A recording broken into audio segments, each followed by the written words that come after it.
Experience the fusion of deep suction and therapeutic heat, leaving you feeling restored. Discover a new level of vitality, empowering you to thrive. TheraVolt Cupping. Restore, empower, revitalize. Now available at SoothHub.com. Save up to 40% using my discount code Daphne at checkout. SoothHub.com. ACCOUNT ability. Do y'all know what this means? ACCOUNT ability. Do y'all know what this means?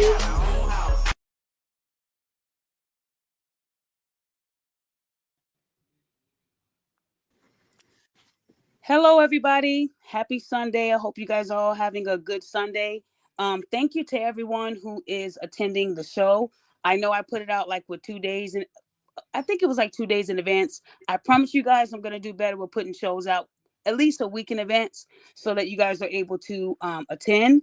Shout out to those listening on Twitter, Facebook, and on YouTube. Before I get started on the show, I wanted to acknowledge a friend of mine who recently passed away. If anybody was on my show about a week and a half ago, I did a show and I acknowledged my friend Angie, who was battling cancer. I had Angie on my show last year where I told her she did not have to be on video because I knew that she wasn't feeling the best, but she wanted everyone to see what she was going through and that it is real and that she was not scared to die. She wasn't going to let cancer stop her from smiling and stop her from telling her story. Well, my friend Angie, she did pass away. She passed away a week ago today, and they had the funeral on Saturday. It was really quick. I'm not going to lie to you guys. I don't see funerals that quick, but I knew that the family wanted to make sure that everything was done correctly and that they can do it with the right amount of time. And that was the time. They were able to send her off wonderfully. I went to the viewing. I was able to see her. She was at peace. She looked beautiful. And again, shout out to the family of Angenika Money. They trusted me with doing the obituary. And even though I was in tears when I was doing it, I know that Angie would be proud of me, what I did for her. So before I get started on the show, I just wanted to share a little something that she said on my show that's going to stick with me. There's a lot of people out there that are using their good health, hating on me, acting like damn fools. You're too damn old to be on this internet acting like a fool when you have children.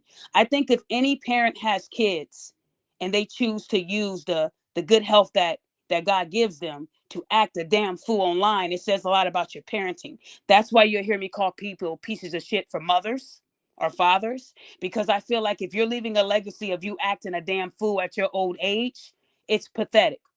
And one thing that I told you guys about Angie, even though she was going through cancer, there were a lot of Black women who were jealous of how beautiful she was because they were expecting to see somebody with their hair falling out, looking sick. They didn't expect to see a beautiful person like her. And a lot of them can't even hold a candle to my friend Angie. So, and then you have a lot of people to get back at me. They posted her death before her own family did. And please know that if that's the way you get down, that's the way you get down. But I think it's one thing to post someone's death and then put a time and date. That's really, really, really sick. It tells you a lot about that person, especially when you know Angie didn't rock with them. So a lot of the people that don't like me to get back at me, they posted her death before her family did. So that's okay because you're not hurting me. You're only messing up your own, life. What you reap, your soul. So I don't have to say anything to you. You know who you are, but just know that the family didn't like that. And I had to tell them not to do or say anything because of what's being done to me. But know that what you're doing will come back on you 10 times worse. Just know that. So I'm going to go ahead and play this little clip and then we're going to get into the show. So many times we go through life walking on eggshells, waiting to die. This is a message to you to say it's never too late to start living. If you walked into a room and they told you were going to have a year to live, you start living. Take this as that message. Start living today. Live your way. And that's it. Just live your life.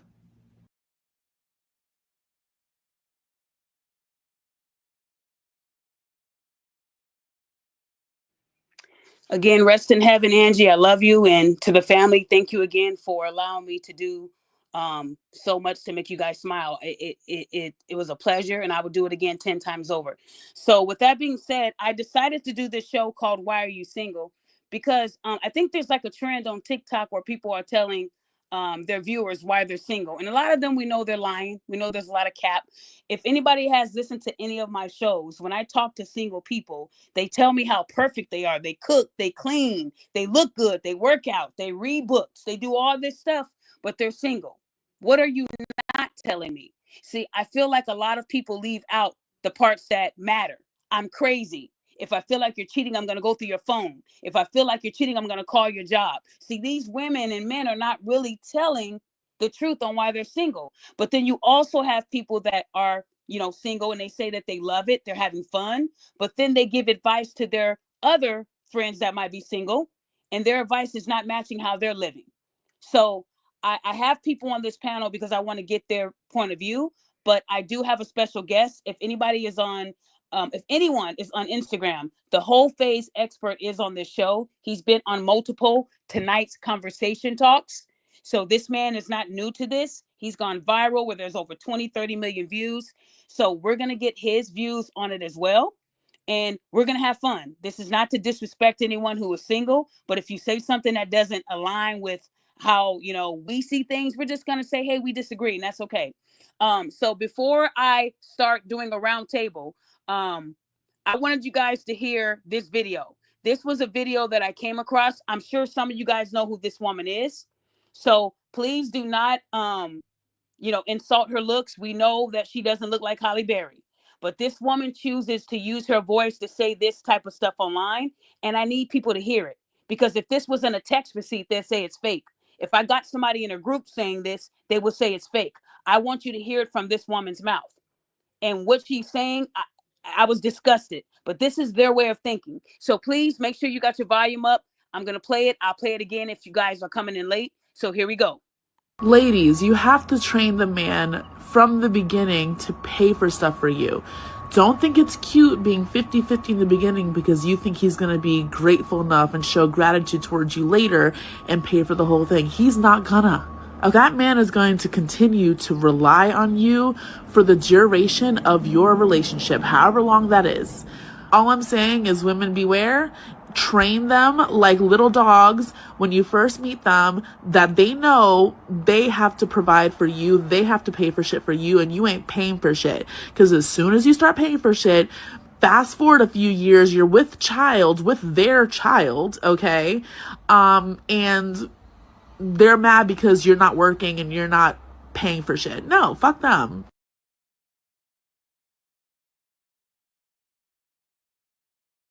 I had to pause that face because that's how ugly it felt, just like how it looked. This woman is giving these women advice to train men like little bitty dogs. And this woman is allegedly a plus size model.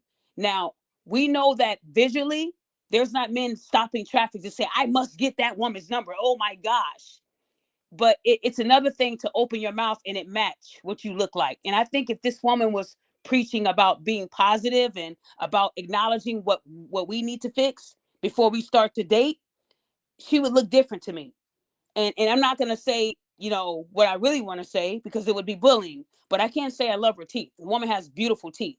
They're perfect, but everything else is just ugly. I'm going to say that. So first I want to start with SD, the Whole Face Expert on Instagram. I know you've come across a lot of conversations online on why people are single. First, we want to know why you're single, and then why do you think a lot of people are single today in this generation? All right. So, why I'm single, I was in a relationship for about 3 years. I broke up with her right around COVID, and then I've been single ever since. COVID kind of hit, and then trying to get back out and date and all that. I want something specific. So now I'm just being patient. I don't have to rush or jump at the first thing that come at me. And yeah, so really I'm just being patient right now. So that's why I'm single. And then what was the other question? Why do you think a lot? You know what? You're a man, so I'm asking you this. Why do you hmm think a lot of females are single? You just heard that woman on the video. Can you give me some feedback on what you felt on that video and apply it to why you think women are single today? Well, for that video and why I think a lot of women are single today is because one of the main things is that they don't self-identify with anything unfavorable when it comes to men in the dating market. So, because a lot of them don't self-identify as anything unfavorable, whether it be facially challenged, whether it be obese, whether it be have a bad attitude, disagreeable, combative, masculine, whatever the case, it allows them to live in a world of delusion. Along with you still have men, you got simps, you got these lames out here that don't get women, that be on social media telling them how gorgeous they are just so they can try to smash them. So it creates a level of delusion in their minds to where they don't understand their own lane, I want to say, their own dating lane based off of how men view it. Because based off of how most of the men they want to date, let me say that most of the men they want to date view their lane different than they view it. That's why you have women like this that's not really attractive, that's not in shape, that's not a looker at all, and with a bad attitude, coming on social media saying a dude got to pay for everything. We got to train them like dogs. Like 15 years ago, women that were threes didn't really say a whole lot. They knew they were threes. It wasn't no social media.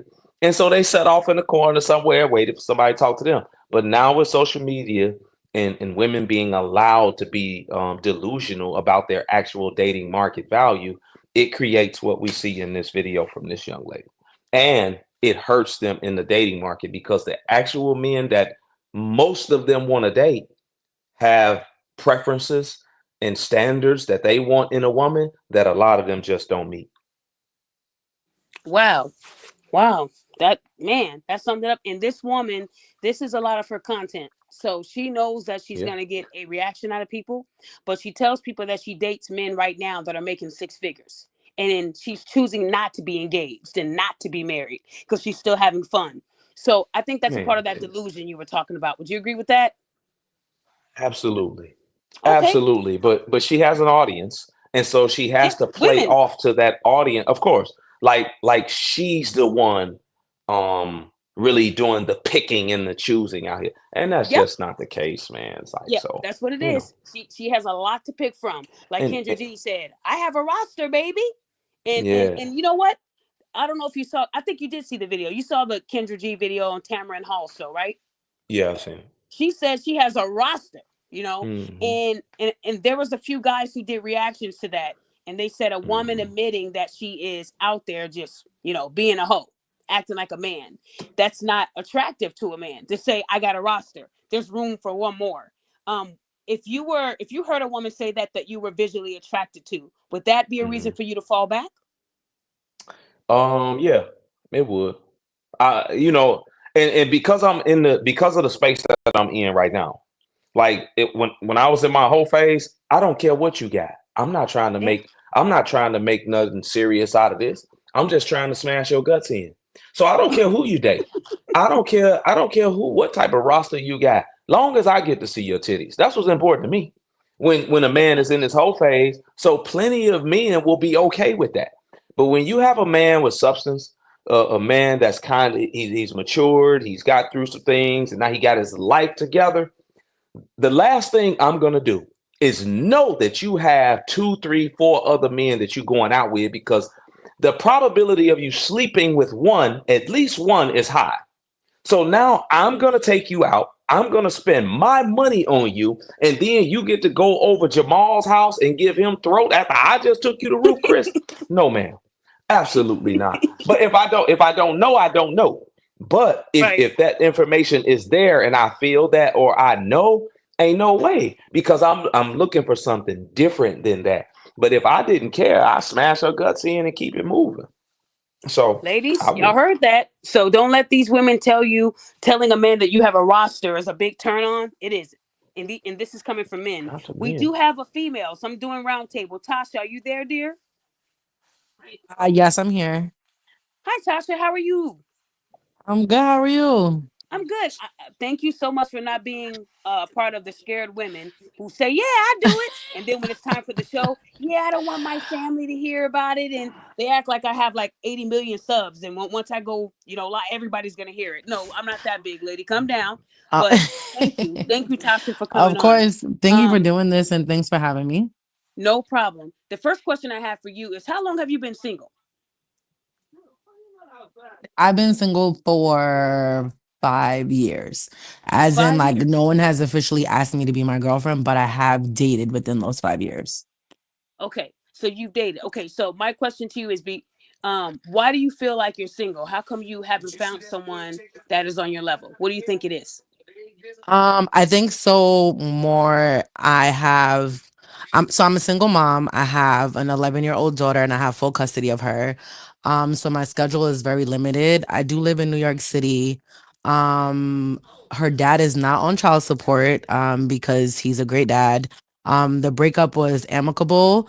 So some men that I have met are not happy that he's not on child support or that I'm not dogging him out because I just feel like there's no need for it. I do work a lot, and so my schedule is kind of tight. So I do go to the gym 5 days of the week.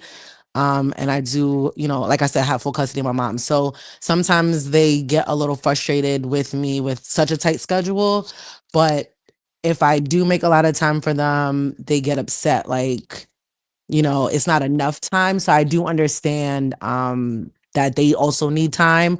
But I guess if I was in a relationship, I would be able to make time. I hope that makes sense. Yeah. More so, yeah. So more so, like if I don't see it going anywhere, then I'm not gonna really rearrange my schedule too much to go out on a date. But if I feel like there is some type of like substance and we can go somewhere, then I'll definitely try to accommodate. Like if we go out. The other reason why I think I'm single is um, since I am a single mom, I do a lot of it on my own. I'm learning to be more emotionally sound. So I am Jamaican. So I was raised in a very Caribbean household. So I would say more so I'm learning to be a little more affectionate. Um and I'm learning to be a better listener. So sometimes I guess being a single mom works against me because when there is a situation that arises, because I don't have the option to complain about it when I'm looking at someone else that I'm dating, I'm just like, all right, you have a solution. Like, what's the problem? Like, let's get to it. I'm very supportive, but I think I'm just very like solution based. So I think if I eased up on I guess like being so solution based and not emotionally available, then I think I would have a better time or getting further in the dating pool, if that makes sense. Okay. So you said that your only issue is that you need to be a better listener. Do you think there's anything else Oh that could no, be? I have a few. Oh no. Like I know it's my schedule, not being available. I know emotionally sometimes I can come off like a little cold. But I am very affectionate like when I'm in person. But I think through text, I'm not really like a good texter and I don't really have time to be on the phone. So I think it's just me limiting myself being available. Um and I think Yeah, there's a couple other reasons, but I don't think like I'm perfect. I don't think like I'm a 10. I don't think like, somebody has to be 100% providing for me. I have no issue like splitting a date, going on like I'm very much I'll meet whoever where they're at, and I also am a firm believer as if I can't do it for myself or for you, I don't expect you to do it for me. So like the gentleman that had mentioned Ruth Chris, like, I'm not going to say, hey, for our date or anniversary, let's go to Ruth Chris. If that's not something that if you were to look at me and say, hey, can you pick up the tab? If I can't, I'm not going to require you to do that or spend that amount of money. Now, if it's something that you want to do for me, that's great, but that's not a requirement, if that makes sense. Okay. Okay. So another question that I have for you when it comes to you being single, you said that you are, a single mother. You're not making him pay child support. That was a choice that you made. Do you think that in Mm-hmm. that relationship that you were in, that a lot of that trauma is still in you and you haven't healed? Or do you think that No. you're ready for the next man to be, in your life? You're ready to take it to the Oh, next step, or do you think there's some healing you still need to do? no, it was an amicable split. So it was more so we both were our New Yorkers. He wanted to move down south, and at the time I wasn't ready to move. So we kind of just like went our separate ways. He found himself and he loves being down there. I'm a city girl. Nah, I love being in a city. I just think with my age, I'm not ready to, move out of an urban setting. Not saying that in the future I wouldn't, but as of right now, I like what the city offers me and the lifestyle that like my daughter has with the city. There's no trauma from that breakup. I've learned a lot. I think we actually just had a conversation not too long ago about how I didn't give him enough appreciation or I didn't vocalize it. I'm more of a shower, not a talker. So I think if I would have just reinforced him that he was a great partner, or if I spoke more life into him, I think that he would have been a little more confident in the relationship. So I took that and what he said, and I was like, okay, I can see where I was supportive, but I wasn't as supportive as I could have been. And yeah. Okay. Well, thank you for the honesty. Okay, we're gonna keep moving through this train. Quadro, hello. Did I say it right? Yes, ma'am, you did. God is good. So you All the are time. single. Now let me ask you this: you're single by choice, or are you out of a relationship that recently happened? By choice. By choice. Okay. Why are you single, sir? Um, I guess there's some generic responses that I could give that are true. Like, I haven't found the right woman yet, or it's a popular thing that people say, all the people that I want don't want me, or all the people that want me, I don't want. That's true. More specifically, though, I have standards. I have standards, and most women don't meet those standards around me. Um, I have four kind of like main criteria before I even really want to entertain a woman. And those are: number one, that she's black. Um, the more chocolatey, the better. The number two is that her hair is real and that it grew out of her head. Um, number three is that she's height, weight, proportionate. And number four is that she has no kids. Okay, So I want to stop you there. yeah, You're not playing around. So I'm seeing a lot of head nods from the men. I can't yeah. see if Natasha is nodding or if she's grinding her teeth because she's not on video. So I just want to circle back and rewind what you said. You said the first thing you said, because I want women to hear this. You are a black man saying that you want a black woman. Is that correct? Uh, yes, but no. It's. I You don't said want she had to one. be chocolatey. I I mean, don't want. what I did I don't say want wrong? one. I don't want one, Miss Sutton. I need one. So Ooh, okay. You okay? Look at you. I, You I knew what I don't. was saying. So you're I saying don't date that outside of your my type, race. your own. Okay, you said you want her to be chocolatey. We talking about Lupita from Black Panther, chocolatey like that. I just put out a thing on Miss Lupita. Yeah, I like me some Lupita for See sure. how you start teasing. I knew that you Yeah, like yeah. Lupita. That's why I said that. I know how to I read like men. Lupita, man. Okay. Yeah. So the second thing you said that her hair has to grow from her head. So no wigs or weaves, extensions, none of that. Yeah. Not only did it grow from her hair, but from her head, but it's like real. So she didn't like put a whole bunch of potassium sulfate on it that's gonna fry her scalp and kill all the Perms. proteins and then making it look like white people's hair, like real sisters' hair. Okay, so you're telling me that if you met a woman who had everything on your list, but she liked to switch her hair up by wearing wigs and weaves, that will be your biggest turnoff. You can't date her. I don't know if that's the biggest one, but I'm not dealing with that. No. Okay. And then the third thing you said is she has to be height, weight, proportions. Can you tell me what's your ideal height and weight of a chocolatey queen so we can all hear it? Queen. Don't boy, lie either. Don't play. I don't know how I'm gonna lie to you. I say maybe 5'5". Okay. 140, 150, not much heavier than that. Oh, wow. Okay. Wow. Okay. So SD, I saw you nodding your head. The activist was you was nodding your head too. Is that the height and weight that you guys are hoping for too? She has to be, because you said 5'5", 140. So that that's not the ideal weight. Well, that's your ideal weight for a woman. But in today's society, the average woman is like a size 12. So she's probably above that 16. 140. So what if this woman's in the gym and she has big jugs, a big booty and big thighs, but she's healthy, she works out, and she's 180, but she has no ounce of fat. She's in better shape than you. Would that be a deal breaker, sir? If she's thick, she gonna be right around that 140, 150. No, she's not.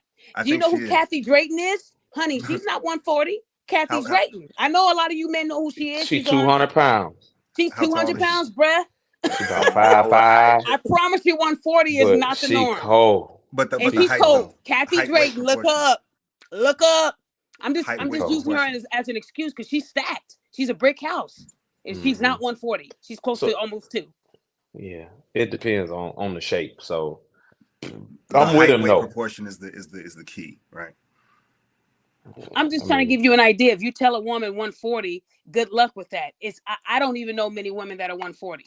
I'm just being honest. And even the women I know with killer curves, that's probably like ATL, they do fashion shows, they're not 140. They're at least 160 or higher because a lot of them are stacked. I mean, having, being chest heavy and having a butt, that's all fat. So it is going to be, I'm just trying to help you out, sir. If that's what you're looking for with weight, that's going to be a bit difficult. Now, let me ask you this. Have you found someone in the past before you became single? Were you ever in a relationship with a woman that met your requirements? Yeah, absolutely. Why didn't you marry her? I have secondary requirements. The set of requirements that I gave you, not to be arrogant, like that's how you get an interview, right? Yeah. But then after that, I have to check and see if she has respect for men, if her Black identity is culturally relevant to her. Some sisters are just Black by accident.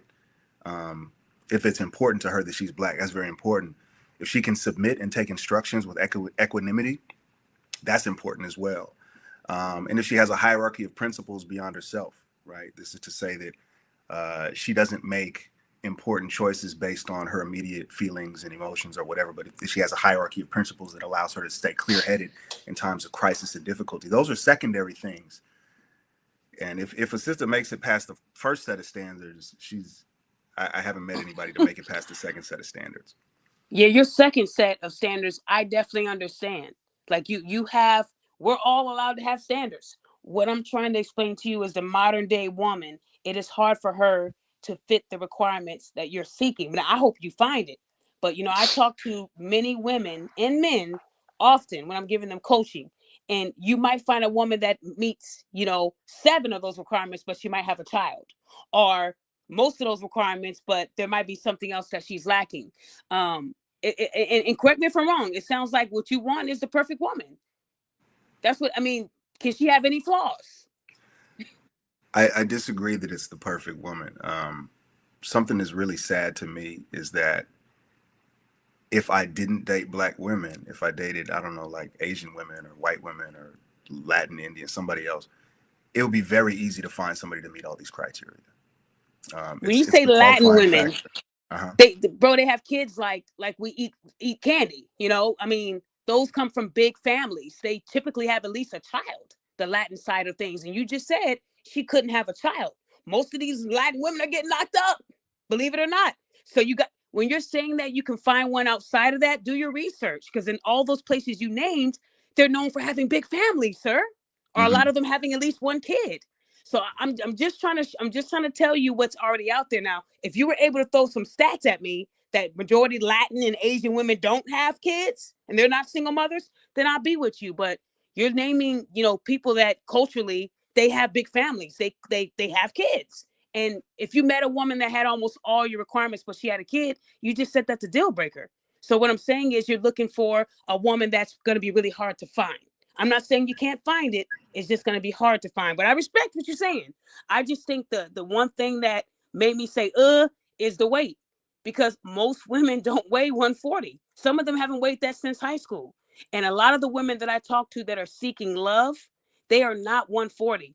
I mean, SD, there's a woman that you saw online.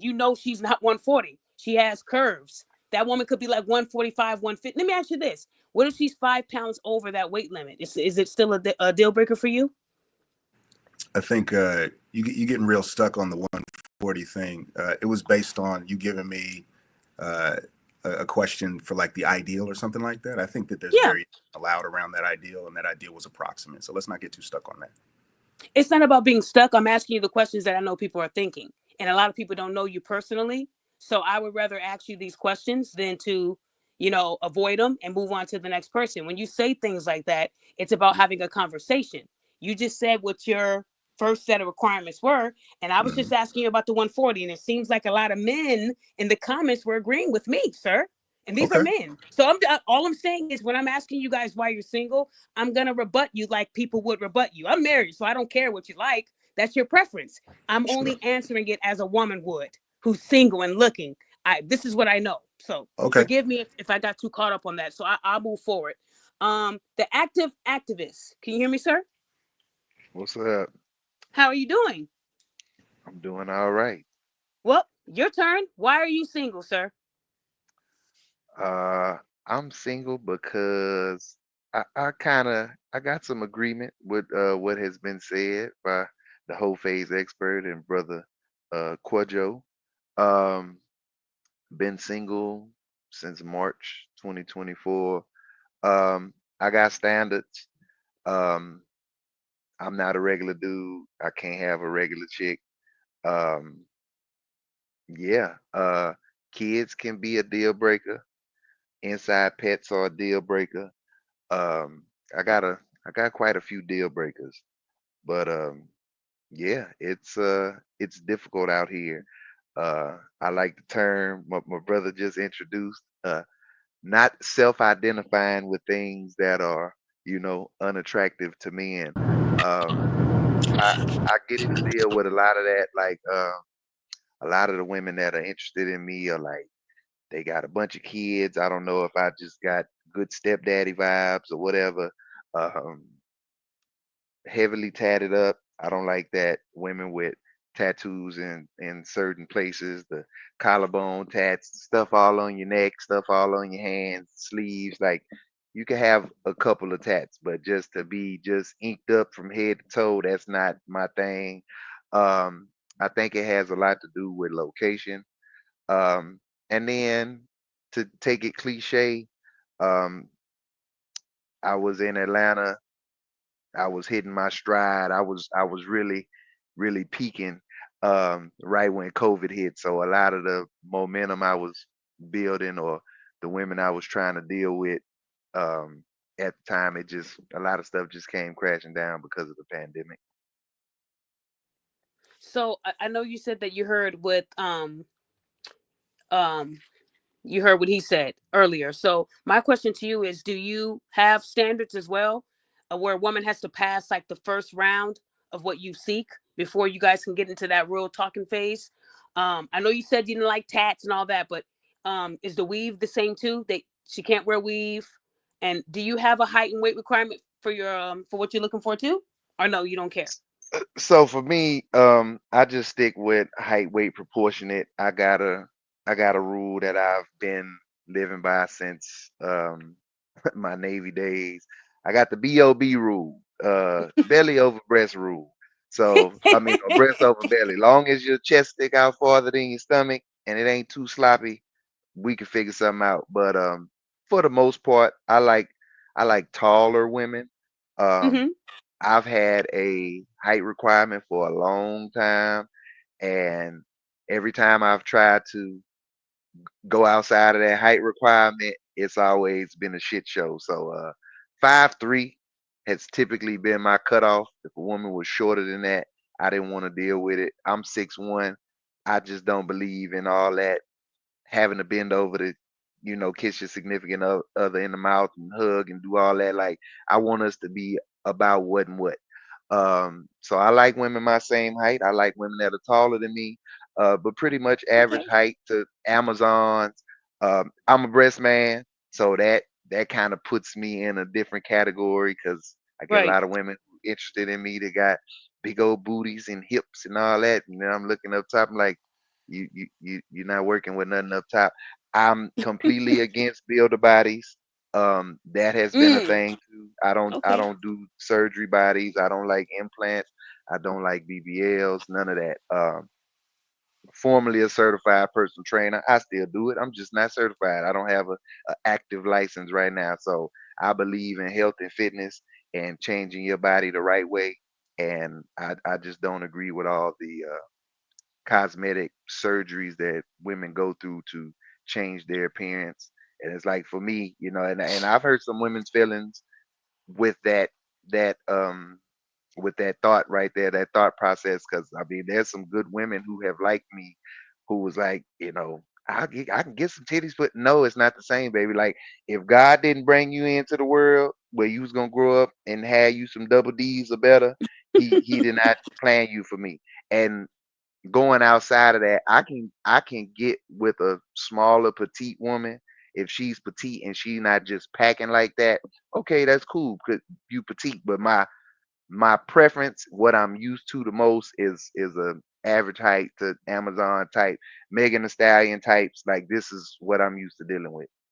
Okay. Okay, gotcha. Okay. I definitely can respect that. Okay, moving on to Marty. Marty, can you hear me, sir? Good. Great night, everyone. How How's you doing, everybody Marty? doing? Can't call it. Thank you for having me on the show. Nice seeing SD as always. Now, Marty, why are you single, sir? Eh, I've been I'm single because it's a excuse culture out here.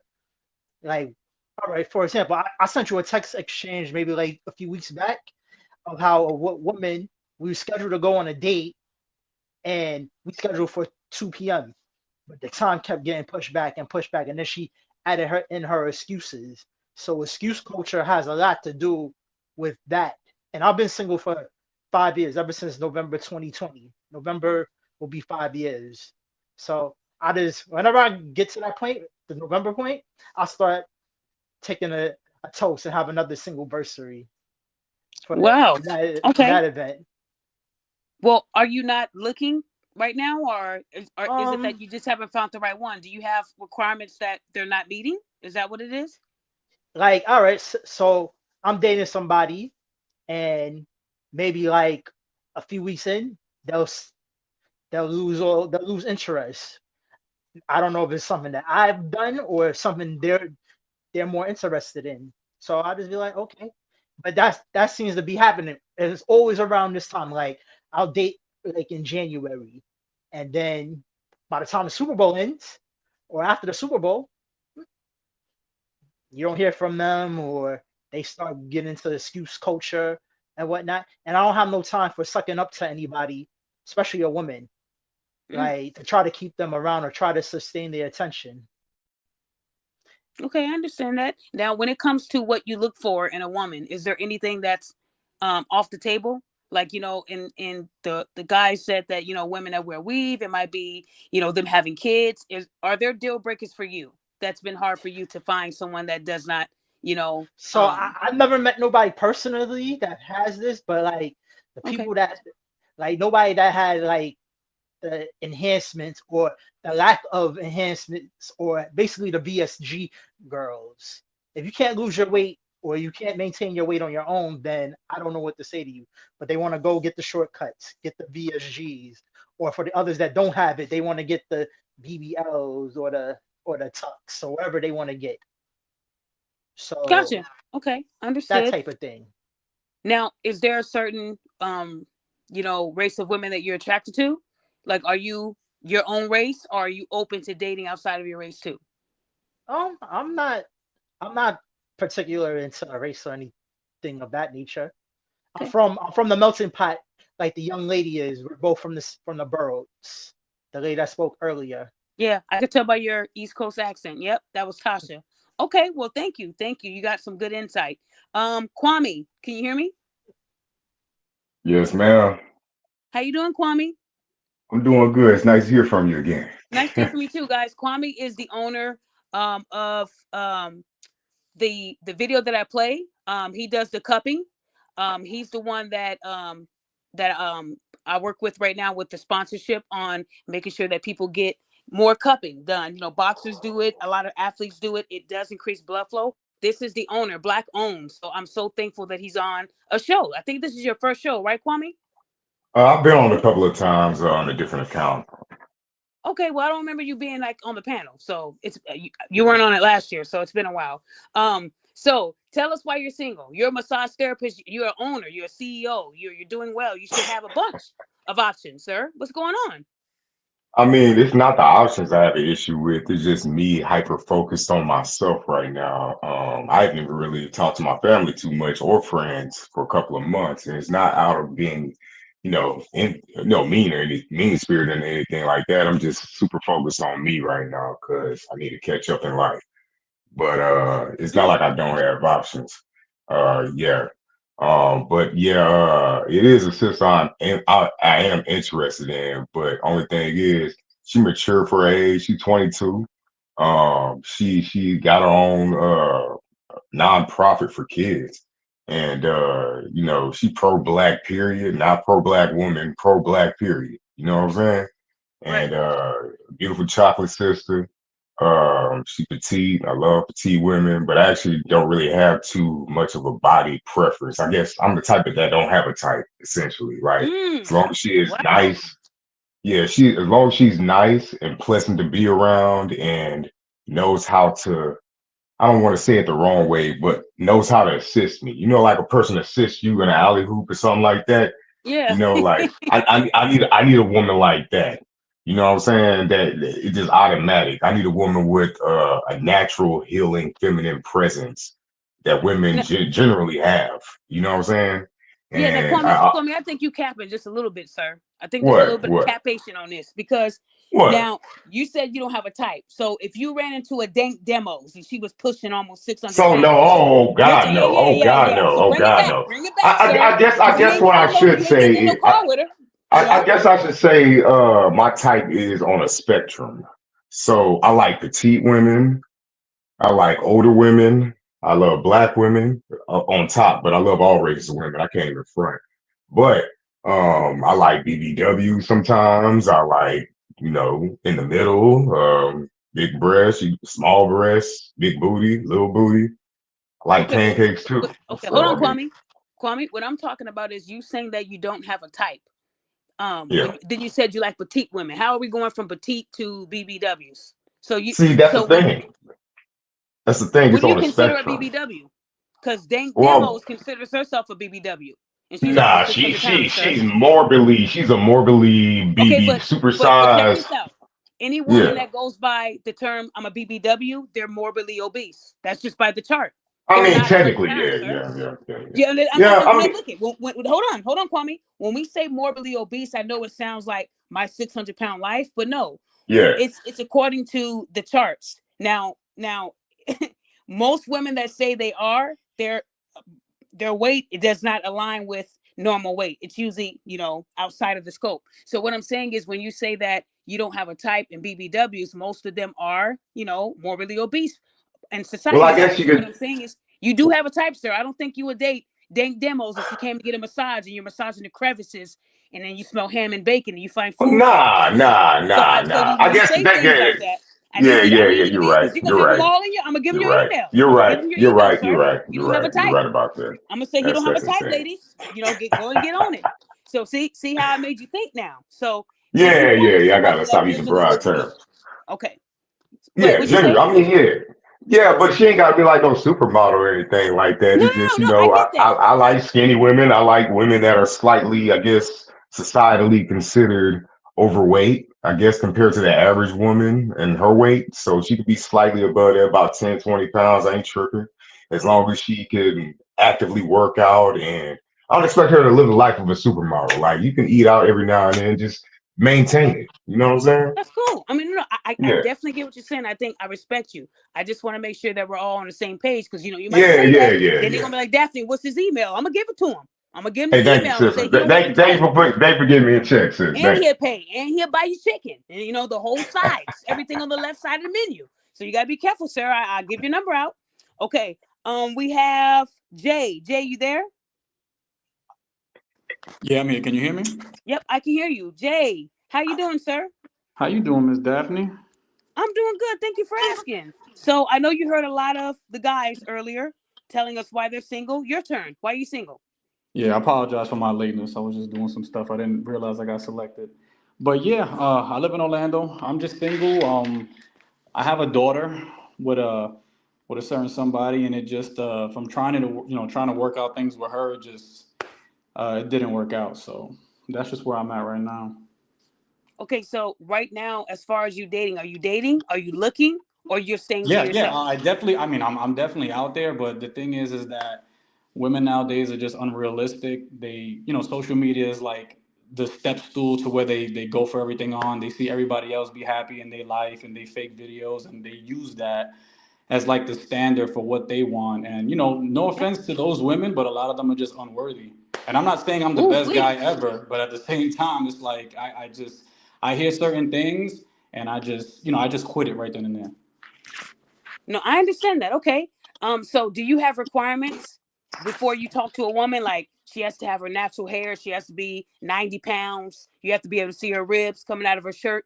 What is I mean, your requirement? I wouldn't like to say I'm picky. First of all, like when I like, like when I judge somebody, I like who like me. Like I'm not into, I'm not chasing nobody. Like I like who like me, and depending on who like me, I'll look at them and then just determine. Like again, it's just the standard. I don't want, no offense to nobody, but I don't want nobody that's overweight. I prefer someone with no kids.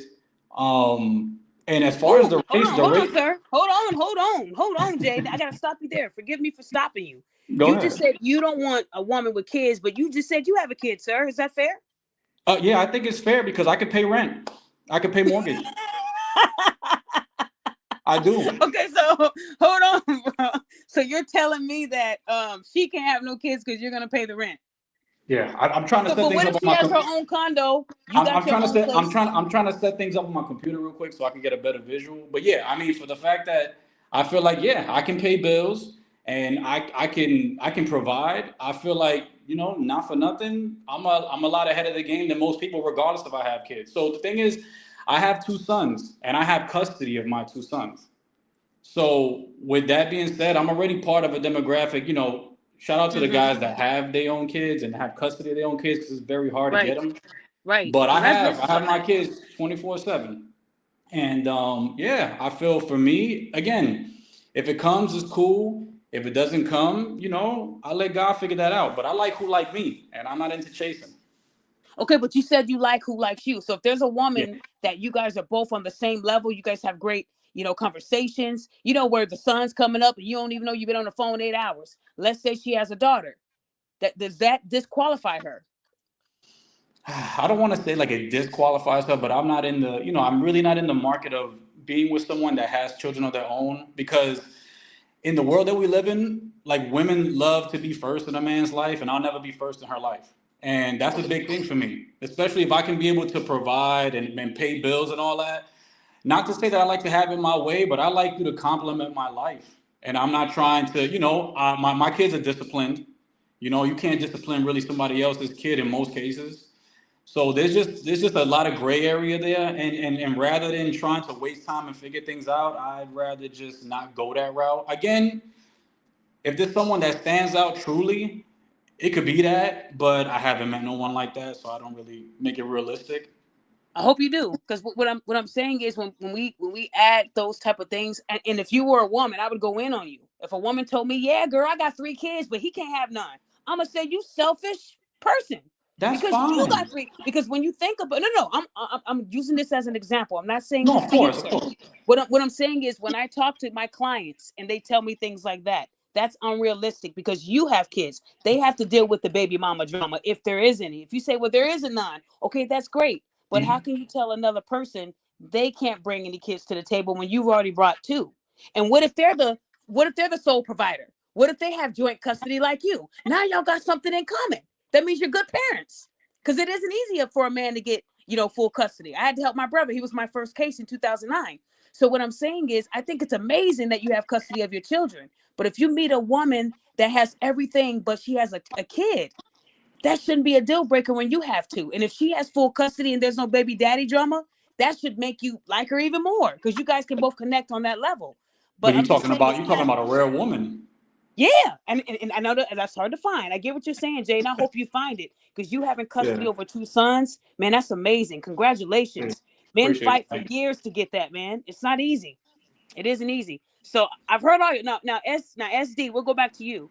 Do you have a problem with talking to women that have kids? Like, is that something that will push you away too if they have too many kids? Is there a limit, a cutoff? Well, just having kids, actually, I prefer a woman to have at least one, because I don't want no more kids. You know what I mean? I got that clipped out about 4 years ago, and I ain't trying to clip it back in. So I prefer her to at least have one, or there's a very slim chance, if she's a lot younger than me. But I prefer a woman to have a kid. That's not a deal breaker for me. Too many kids, yes. Kids too young, yes. If they under 10, she got 2 or 3 kids that's under 10, like, nah, I don't want to do that, because my kid's big. My son be 26 and the other one will be 12. So, Okay, gotcha. I don't have no little kids, and I don't want to start over with no little kids like that. So I actually prefer them. Plus, I know she was born with a cervix, and that's important to me. I don't know about a lot of other dudes, but Okay, now we're getting it. Hold on, sir. that's important to Look, me. if you're talking to an attractive woman, now we know someone that might have caught your eye. If that person doesn't have any kids, and let's say Yeah. you're talking to someone and she's damn near almost 40 with no kids, you're gonna assume that she was born male? No, I ain't saying that. I say that kind of as a joke. That part is a joke. Come on. No. That's a joke. Because what I'm saying is, I have clients that tell me that in real life. They have to see a birth certificate and they have to verify the birth certificate. So men do think like this because they're good. The surgeries are great. I'm telling you, I have clients that were born men and they transitioned to female. So I'm not saying it as a joke. I'm dead serious right now. Oh, And I it's was okay saying for it you to as a think like joke, that. but that's it. It's important. Yeah, you got to be born a woman, so that's I the only way respect you that. get to ride this ride. Okay, no, I definitely respect that. Like I said, I don't know if anybody who followed me on Facebook years ago, someone submitted a story to me that they had the change and they were with their partner for 2 years and they didn't know. So you can't do that to people. That's That ain't crazy. right. So it's scary because now these surgeries, you can't tell at all. And the scariest part about it is there was a doctor online that said there's like, I forgot the percentage. I think like 56% of men kissed another man and they didn't even know it because the surgery was that good. Oh my goodness, I feel bad for you men Hell out there. no. Woo! Hell no. Y'all probably kissed one. That's You don't know crazy. that. So what I I'm ain't kiss saying no is, man. if you're out there, I didn't say you did. I said someone probably kissed one. See, why you get That's defensive? crazy. Hold on, sir. I'm trying to help y'all out. Yo, that's So it is very crazy. And I tell people, do not trick people. That is not the way to go. So SD, when you said that, I respected it because there's a man who said that he won't even talk to a woman unless he can verify that she was that sex at birth. And there's nothing wrong with that. Okay. Yeah, So did you guys all see the video from the woman who said to women, train men like little dogs? Did you guys all see that? Who didn't see that video? I don't think I saw that video. Okay, I'm gonna play that video again, and I got a few more videos I wanted to show you guys too, but I want to play that one again because I know some people just got on. I'm getting static from somebody's microphone. I don't know who it is, but anyways, let me play that video again. Now, guys, don't focus on her looks. We know she looks dry, okay, and dehydrated. We know that. Just listen to what she's saying. Ladies, you have to train the man from the beginning to pay for stuff for you. Don't think it's cute being 50-50 in the beginning because you think he's going to be grateful enough and show gratitude towards you later and pay for the whole thing. He's not gonna. That man is going to continue to rely on you for the duration of your relationship, however long that is. All I'm saying is, women beware. Train them like little dogs when you first meet them, that they know they have to provide for you, they have to pay for shit for you, and you ain't paying for shit. Because as soon as you start paying for shit, fast forward a few years, you're with their child, okay? And they're mad because you're not working and you're not paying for shit. No, fuck them. So, SD already said how he felt, but that's her mindset. Now, if this woman wasn't speaking like that visually, would any of you guys give her a chance if she had no kids, great job, great benefits, everything's perfect, but she looks like that? Would No. any of you guys give her a chance? She's gonna be single No, forever. Wow, Marty. Okay, the activist, would you give her a chance? Now, no. ignoring what she just said, if she had all of your qualities, sir, she got the breast, the stomach is small, but she looks like that, would you give her a chance? Oh, you said perfect body with that face? No, Why, sir? because no. Like I have to, I have to look at you. I have to be able to wake up in the morning, roll over, and want to kiss you in your hot, musty mouth. You know, you ain't got up, brushed your teeth, touched the liquor water, mouthwash. I have to look at you and be like, oh my God. Like, I have to be ecstatic to look at you in your face and want to put my lips on yours. And she doesn't have that. Okay, Quadjo, same thing, sir. What if she had all those requirements? She weighs 140 and she's 5'7". She eats vegan. She loves everything you love, but she looks like that. Could you give her a chance, sir? She's chocolatey. I know you saw the chocolate. No. He tried to be nice. Why? Why, sir? What if she had all of those amazing qualities you said earlier? Is it really about the looks? Yes. Okay, then you didn't want to add to it. Okay, Jay, she has no kids, everything. She loves that you have custody. She'll be there to feed them, everything you need. Could you date her? Hell no. Okay, so you guys are all going off of her looks. So Yeah, looks I is mean, important to you guys, even if the person meets all of your requirements. They have to meet there your has needs to as be a what? level of attractiveness, though. I mean, we saw she's not wearing any makeup. She's dehydrated. She has her natural hair. So you said hair growing from her head, Quadjo. Her hair is growing from her head, sir. She's In so chocolatey. yeah, insofar as looks constitute probably qualifications for all of the men on this panel, and I would venture even to guess that the woman also has a looks qualification. It's a little bit difficult to describe, symmetrical features, no mustache, et cetera, et cetera. But I think those things are kind of like assumed when we talk about wanting a woman, that we want her to look good. And there's deep-seated biological reasons as far as like the offspring that she produces that are relevant to why men look for women who are attractive. I'm not interested in an unattractive woman. Okay, Quadro, can I ask you a question? Have you ever seen a beautiful couple with their kid? And I'm not judging kids, but I know that all of you guys on this panel have seen two very attractive couples and their kid. You're like, man, that kid's gonna have a tough time growing up. And don't say that I'm the only one that set that in your head. Don't play with me tonight. This is honesty. So I've seen two attractive people also produce a baby that might have some struggles in life. But then I've seen people that weren't that attractive and they produce a beautiful child. So can we really say that if she looks bad, the kid's gonna look bad too? Quattro, do you really No, believe that, or do you think it's like a lottery? I don't know what you mean by the lottery. Like you can get lucky or you won't be lucky. Oh no. We have data. We have data for sure that predicts the quality of children based on the health of the parents, and all of these things are like indicative of her endocrine health, her BMI, all of that stuff is indicative of the quality of children that you get from her. Yes, sir. Okay, Tasha, when it comes to men, do they have to have a weight, height requirement? I never asked you that. Coming from a female, go ahead. No. I've Tasha. spoke to honesty. Honesty, Tasha. He's 4'11". He's 4'11".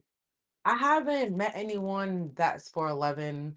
So I would say I'm 5'2". So the shortest person that I've dated was 5'5", and the tallest person that I've dated was probably 6'1". So I don't have like a preference or height.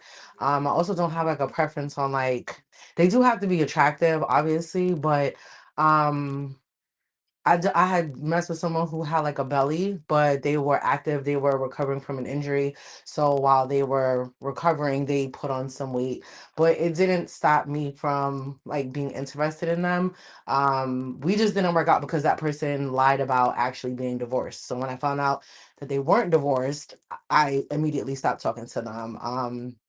So I don't have like a preference as long as like the personality is good. Um, you're attractive. I don't really have a preference, so to speak. So I've dated people who have waves, locks, So it doesn't matter. cornrow. No, it doesn't matter. Okay, and that I understand that we all have, and everybody's heard everyone's opinion and what they look for in someone that they want to talk to, but we hear a lot of people get on this internet and they tell other single people what they need to do to find Hold on. love, and What do they you need? You need Tasha, there's so Tasha, mute yourself, dear. We can hear your conversation. oh, hold on one second. I'm so sorry. So we've seen people get on this internet making a lot of money, like the Derek Jacksons, those people that get on here and they tell people what they should be looking for, how they should do it. And some of them are not in the position to give advice. So I want to ask SD, because he's been on a lot of conversation. He's been on a lot of podcasts when it comes to this topic. So SD, do people go to you for advice on how to get into a relationship even though you're single? How to get into one?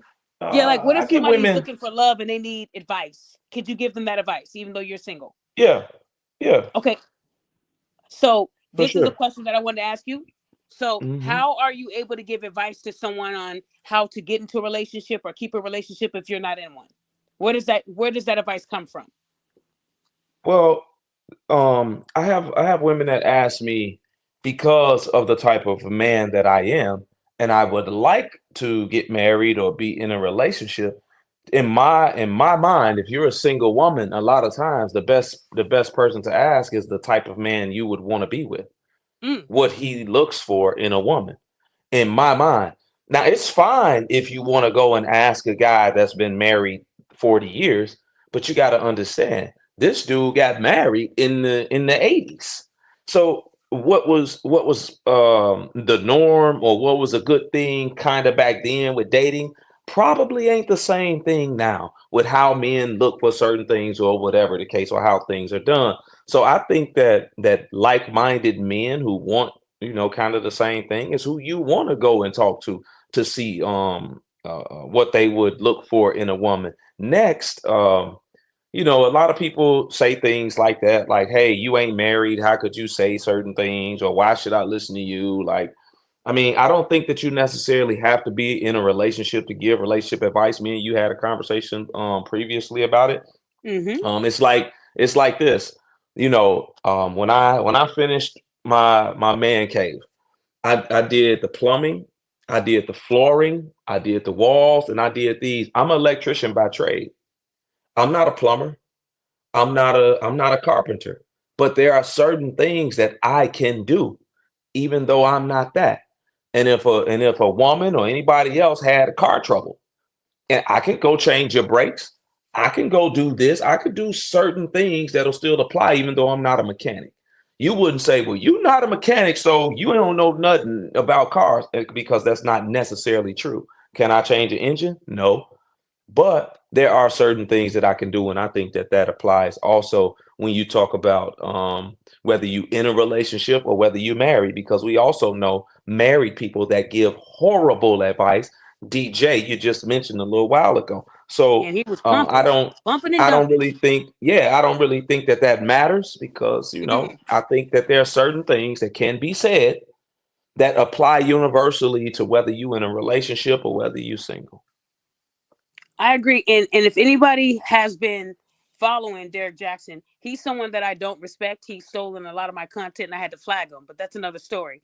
But I've noticed that, remember how Derek Jackson used to sit in those cars with those small shirts and tell women, "I love big women," and stretch marks, and all the men are the problem. You are perfect. And then it turned out he was cheating on his wife with all the women that he told the women that he didn't like. They all had BBLs. They had the weave and the colorful long hair and the sticking their tongue out. They were everything that these women weren't. But he told these women, now mind you, Derek Jackson's wife, to me, pretty girl, natural, no weave, natural hair. She didn't love herself because she was getting into the pool with full clothes on. So you can tell she wasn't secure in her own marriage.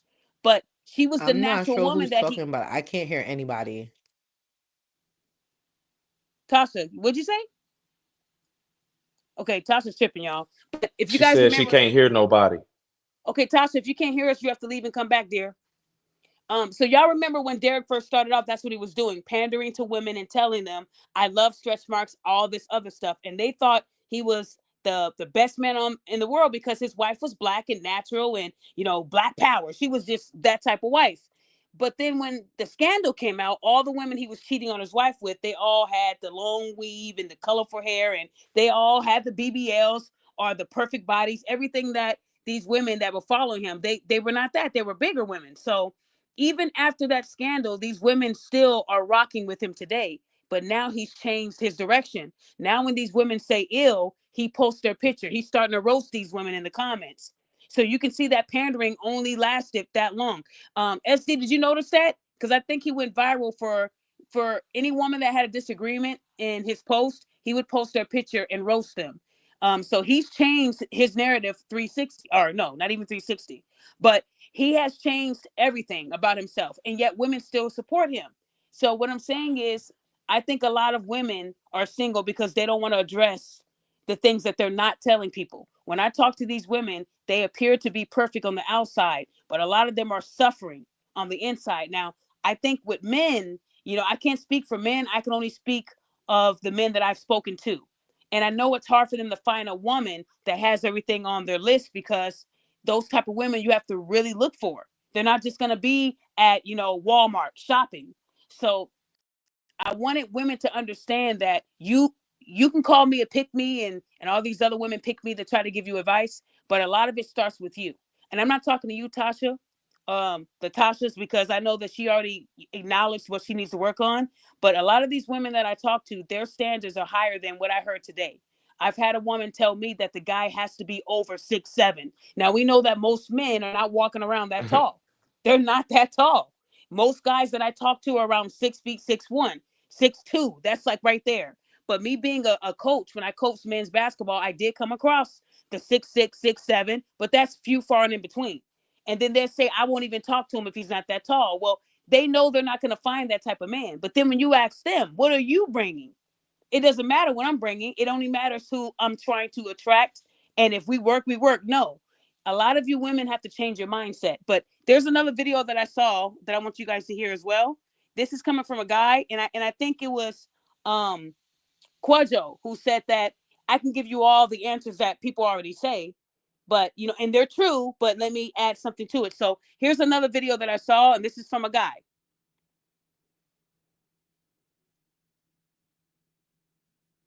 So there's no sound because I don't want to get no copyright, but he says that women tell him he needs to grow up, he plays too much, he smiles too much. So he can't find someone that's interested in him because basically he's a goofy in their eyes. So we know that people like what was the guy's name? Childish Gambino. He said that black women never gave him a chance because they called him the nerd. You're too nice. You're too goofy. You smile too much. So there are women that have those type of qualities. And I mean, I don't want you to be funny. I don't want you to be overly sweet. I need you to be hood.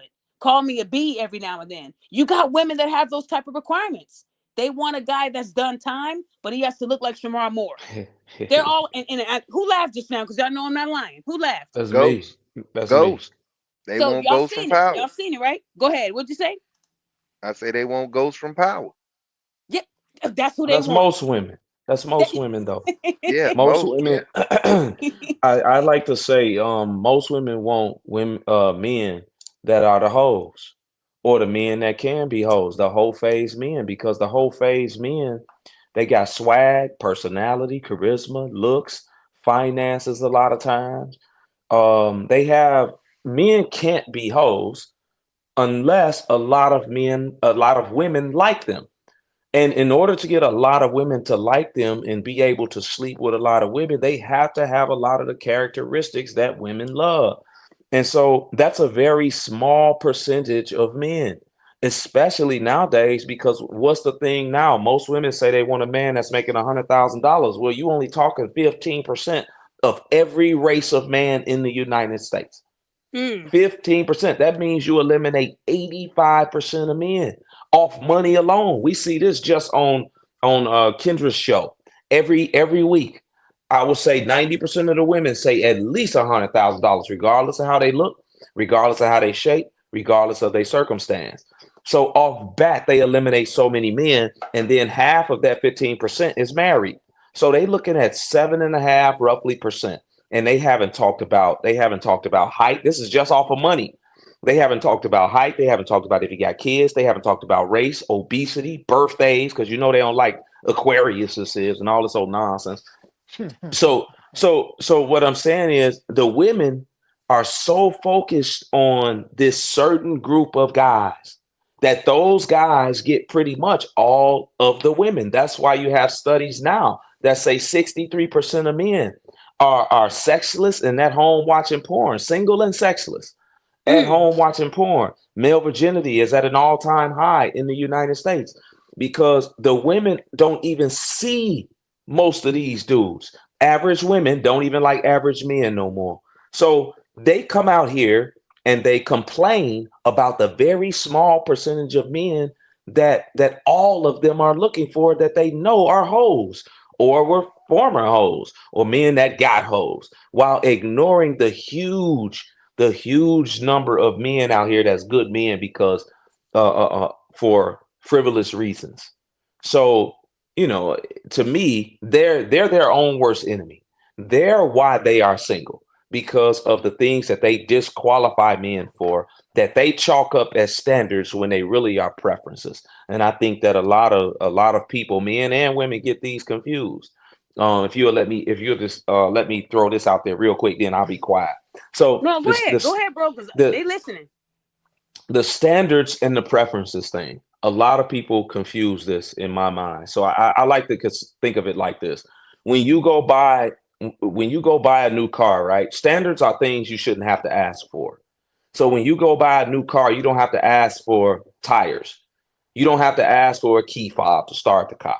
You don't have to ask for windows and a steering wheel. It comes standard on the car. But then you got things you might prefer: a moonroof, navigation, rims, right? The dating world and the dating market is the same thing. When you step out here and you say standard things, right? Standard things should be no abuse. You shouldn't have to ask nobody not to slap you upside the head. Loyalty, honesty, fairness, compromising, right? Just to name a few things that should come standard when you get into a relationship. But then when you talk about preferences, that's when we talk about height, weight, money, those types of things, right? Those things in my mind should be compromised on depending on what you offer to the market. Just like when you go get that new car. If you have a 500 credit score, you can't get the G-Wagon for $150,000. That ain't in your budget. That ain't in your range. So just like when women or men step out here with different things, different notches against them, like that credit score, maybe it's your weight, maybe it's your income, maybe it's your height. You have to then adjust what your preferences are in somebody else, just like you do when you go to the car dealership. So that's what I like to, compare it to. Great comparison. Do you guys all agree with what he just said? Are y'all on the same agreement with him, fellas? Yeah, So 100%. yeah. For disclaimer, I follow SD on Gram, so you already know what he gonna say. Yeah, I'm pretty know the script. Me Much too. know the script. Okay, so we got someone new. Champ, you there? Yes. Hey. Okay, hi, how Champ. you doing? Welcome to the show. How you doing? Talk to us. Well, I'm doing good. I've been following your show for the last 4 years. I haven't been on your chat, and this is the first time I've been on your chat. So, hey, I'm enjoying this subject right here too. Thank you. Go ahead. So you want to ask why? You want to ask? You're asking people why we're single. Well, I'm Yeah. single because Okay, well, I've never been married. I have no kids. I'm 50 Mm. years old, Wow. and I live in a small town here in Southwest Missouri, and everything else. Which my grandparents, my mom's side of the family is from. I was born in St. Louis, but I want to get married. I want to find the right woman, but it's pretty difficult because you got a lot of sisters, a lot of women. Doesn't matter if what color they are. They all have some issues that that you don't want to go get married to, and once you get deep in the relationship, like I was a couple of years ago, I was in a 4-year relationship, and I proposed to her, and I moved in with her, and the first 4 months it was good and everything else, but then the last 6 months it was just her mind was just in a different world and everything else. She just isolated herself and everything else. Even though I proposed to her and spent $1,200 on an engagement ring and everything else, and just a week um before the holiday season, Christmas back in 2022, she decided to break up with me. And Wha- you know, I was heartbroken over that because I invested my love and care for her and everything else. Whenever she was having a hard time walking up the stairs, she wasn't really fat, but she had some health. She had some unhealthy eating issues and everything else, and I was able to help her out and everything else. And you know, when we broke up, I was very upset. A little bit of therapy, thanks to some of these folks, on YouTube. I'm not going to name their platforms, but they were talking to me and everything else, and they just said, "Well, the problem was that you ran into a woman who was in a 10-year marriage at one point, and then a year later she had passed away, and then she thought she had recovered mentally to be ready for a second marriage, but she really wasn't." So that's the lesson I've learned and everything else. So I'm single again, but I have been talking to. I prefer black women, but right now I'm talking to a white woman right now who's 15 years younger than me, and she seems nice and everything else. I'm not quite ready to get in that relationship yet because my views are pretty different. I wouldn't say I'm too pro black, but I got issues. When I want to deal with black people and everything else. Making the black community right and everything else. So it would be I would be pretty hypocritical if I would sit up there with the black fist and everything else, and yet I'm with the white woman and everything else. So that's why I'm currently single because I'm in a small city where the population of black folks is about 2%, 1%. Oh, wow. Wow. Yeah, yeah. Well, So if that's who you if like, I have to go, if I have to find a sister, I have to drive maybe 2.5 hours, like 2 hours to 2.5 hours to Kansas City, or 3 hours, 3.5 hours to St. Louis. then Yeah, you'll do it. Okay. Well, thank you. Thank you for that. And I hope that you you're do welcome. find someone that's on the same level as you. JT, we got JT that just joined. JT, unmute yourself. Can you hear me? Loud and clear. It's been So a while. JT, I know you haven't done a show in a while, but you're still single, JT? I thought you were in a relationship. My relationship ended in January Of this year? of this year. That's right. Okay, JT, at this point, sir, you're the problem. This is like the 5th relationship, sir. I'm just playing. What happened, JT? So my ex-girlfriend at the time, when me and her had, went and ate somewhere, she did say she needed to talk to me about something. I said, okay, cool. We haven't spoken in a minute. I haven't seen her since, November. So of course, naturally for me, I would be excited to see my woman, right? Well, yes and no. When she had told me that me and her needed to take a break, I was in the idea of taking a break so that both of us can be happy individually. But well, I was wrong about that too because she used that taking a break as a scapegoat, and she left me for a woman. Mm. JT, man, I'm sorry to hear that. Did she tell you she liked women when you guys were dating? No, So you mean to tell me she ain't never been with a woman, and at the point of her breaking up with you, she knew she liked women? I had no idea. You didn't vet her? You didn't ask her about her I past asked her. relationships? You never saw I a picture have. with her? I have.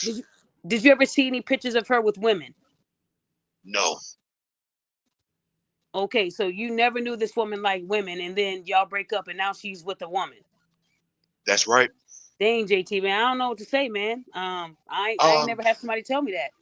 Well, it sucks. It sucks losing somebody that you call yourself caring about because we was about to make 2 years in May, and I Wow. had plans on proposing to her on Valentine's Day of this year, but it obviously it didn't happen. Of course, I spent about $130 on the ring, which I did recently take back. Well, I'm glad you didn't spend a lot on that ring. I think $130 is too much. You should have went to the grocery store and got one of them little ring pops. That way you'll be able to test her loyalty to see if it's about the ring. Yeah. Well, my mistake. Let me go on. Well, speaking of, you were going to ask me about did I get my engagement ring back? No, I spent $1,200 and she kept it and said it was Wait, for hold on. You said collateral she kept it. You said she kept it? Yep. Why? Yep. Why She would she keep said, the you ring? know, oh, she said, you know, well, that's for collateral, you know, when you were staying with me. That's what she Well, said. no, she probably pawned that. She probably went to a pawn shop and got maybe 800. They screwed her on the price, and she probably spent that money already, man. That's the only reason why a woman would keep the ring. She's gonna sell it. She played you. Yeah, I would have took her right to court. We would have both been on Mathis. We would have been on Mathis. I would have got double the money. Yeah. I would have got double the money. You too nice. Or You Judge too nice, sir. Judy. I would have got my $1,200 back. Okay, in the name of Jesus, I would have got it back. I'm gonna get that money. I'm sorry that you spent that much. I think a lot of you guys are spending too much on rings. You know, at the end of the day, it's not about the ring; it's the love, right? Right. So if these Yes, women ma'am. that want Right. these expensive rings, tell them to start saving for it now. That way, y'all can go half. Because I mean, they expect men to pay all this money on weddings and having a big grand show for people they don't even like. When y'all can go down to the courthouse and then invest that money in a house, paying off debt. I mean, there's so much you could do with the money you spend on a wedding. You don't gotta impress these losers. They're losers. Okay, anyways, shout out to Shonda Clark on Facebook. Shonda, they cannot see your comments, only I can, because you're not on YouTube. So Shonda had a question for all you guys on the panel. She said it's easy to say what a person looks for on the net, but what happens when that person you choose makes a mistake, like they fall ill? So I guess what she's saying is, if you guys had the perfect woman, but let's say she got sick and gained a lot of weight, now she don't look like herself. Would you guys leave, or would you stay and stick it out? I'll stay and stick it out. Okay, that's JT. You were first. We know you will, man. I mean, we got to talk, JT. SD. So you got the perfect woman. She gets sick. She gains a lot of weight because of the illness. Would you stick around or would you go? Listen, for me personally, I don't think it's a perfect woman, but I think I would stay, and I think most men would stay because most men don't leave marriages and leave their woman. Most times, it's statistically proven that it's the women that leave the men, even though they might put on a lot of weight. Most women put on weight, like we know it. We do. Happy weight. But the men still stick around, so I don't think most men would leave. Yeah, I don't Marty, think most would you men stay or leave. go? You with a girl? listen. She's petite, but now she's Damos because she got sick. Would you stay with her? So listen, I'm with SD because he said something that I agree with. What? Men are more loyal to women than women are to men. Women, the first sign of trouble, they jump out and try to go to land, try to swim for the land. Us, we try to save, quote unquote, save the girl per se, or we try to stick around, finish our mission. That's our accomplishment. Can I just chime in really quickly? Yes, you can. I feel so bad for y'all because I did not realize like how bad it is out here. Like I thought it was bad for the women, but I guess because I don't associate myself with the women that you guys are talking about, with these ridiculous requirements and expectations, it's just eye-opening to see, what you guys are dealing with on the other end. And even though you guys have your preferences, you all still kept it extremely respectful. Um, But this is an eye opener. I'm not even gonna lie. This is an eye opener. I guess, like I Tasha, said, you don't because be on social media? my social media is very curated, and I try to stay away from outside of your page, and I love your page for discussions like Thank you. this. Because the Thank you. last time I posted, like one dude was chewing me up in the comments, but a couple of the dudes, they understood where I was coming from, and I think this is how I ended up on the show. Yeah. But Yep. outside of that, I really try not to entertain like the six figures because at the end of the day, I mean, living anywhere in United States is expensive. Like my rent right now, I'm in a 2 bedroom in Harlem and I'm paying this by myself.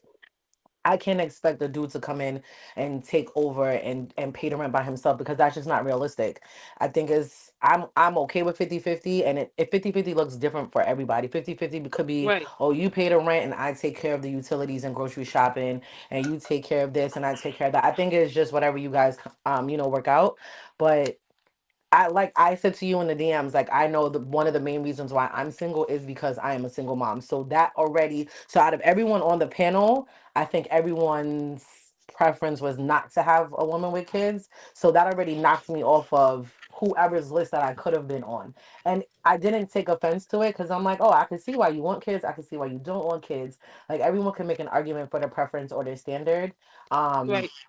and honestly, even though I noticed that you guys like have passed this, for the men, in all honesty, as long as the weight really, I know you guys aren't harping on the weight, but I'm in the gym 5 days a week and I'm like either bulking or I'm getting lean. And I got down to 140, and when I tell you I looked very sick. So Yeah. And it's that's it's yeah. and I get it, and I'm Yeah. not saying that you guys are stuck on No, that no, no. number, but I just know that like force, and I get it for certain statures because I'm 5'2", I'm 170, but on my Instagram, I would say that I'm portioned properly, but I would say that that would already knock me out of a lot of people's categories No, because just I'm over Quadros. the one. Well, That's just Quadro. Kwame said you can come over. Kwame oh, I said can he come didn't over. care. He You didn't know, get okay, Kwame is single, girl. He's a great guy. That's Quadro said you just have to, be proportioned. I get it. no, And he I get might it. change I that get down the it. road. Right, Quadro? Yeah. So Well, but you know what? For Kojo, I'm Quadro not said he want dark to see skinned. ribs coming out of your He shirt. He said want to see I'm that not. collarbone bone stick out. I'm Now, you not can't dark be with him. skinned. I'm not chocolate. So I can't. I'm not on his preference, and that's okay. Oh no, no. Hey, Quadro, I know you said you want them chocolate, but can they be a little lighter than that? Can they be caramel complected? Have a little, little color? Is that okay with you? Or they have to be Lupita? No, they don't have to be Lupita. Oh, so they could be Holly Berry color too. Is that okay with you too, sir? Well, Holly Berry's mixed. I'm not really into Holly Berry, but yeah, No, I'm just I'm talking not about the I'm not skin super tone. picky like that. Yeah. Kelly so Rowland? I'm sorry. It Go doesn't ahead, matter Marty. for me. It doesn't matter. Oh, you talking to Marty, you me? said it doesn't matter? SD, does it matter the race? And be honest. I know you've probably dated, many different types of women, but do you prefer your own race, or are you still out there? Passport bros. Be honest, sir, because I know I your type, prefer sir.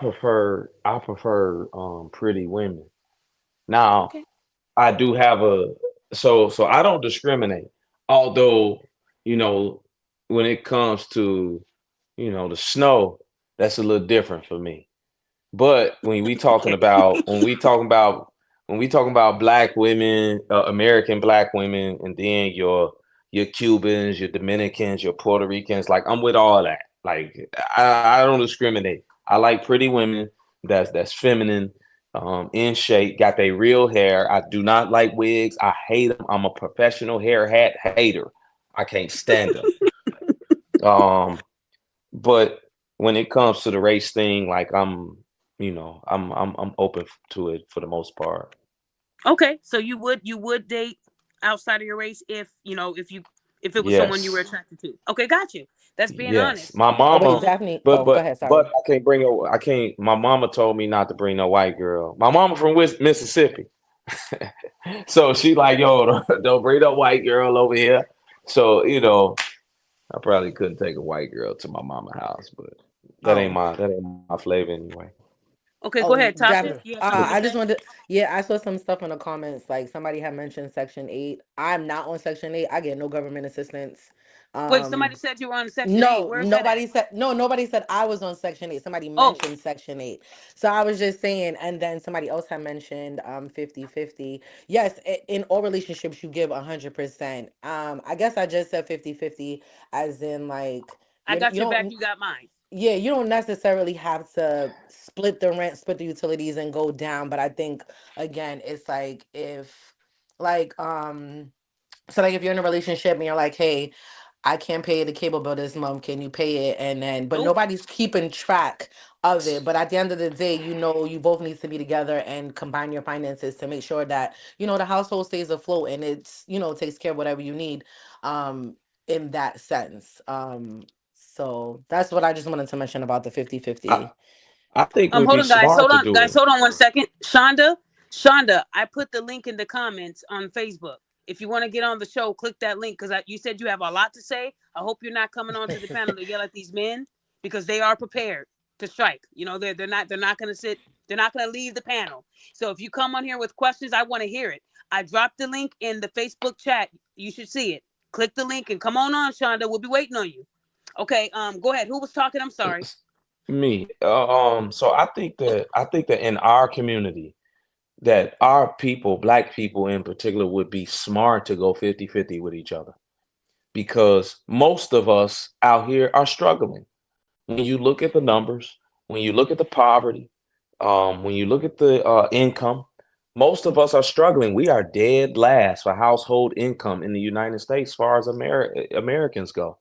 So, you know, when we get out here and we talk about this 50-50 thing, to me, it's insane. You know, because a lot of women really, you know, I ain't going 50-50 with no man. I ain't splitting nothing. When most people are out here struggling, they would be smart. Most regular people out here splitting Yeah. bills. White, Yeah. Asian, Hispanic. Because when you see No problem. the Hispanic men out here cutting grass, their wives and their spouses is in homes cleaning homes. They going home and they combining their wealth. I saw this I saw the chart on the household income, and what was striking to me is that Hispanic men and Hispanic women make less than Black men and Black women, but their household income is more because we don't get together, we don't get married, and we don't combine income like that. We too busy on social media talking about I ain't gonna go 50-50 with somebody while you struggling doing 100% on your own. So I think that most people would be smart to go 50-50 when they you know don't make a lot of money, which we know most people don't.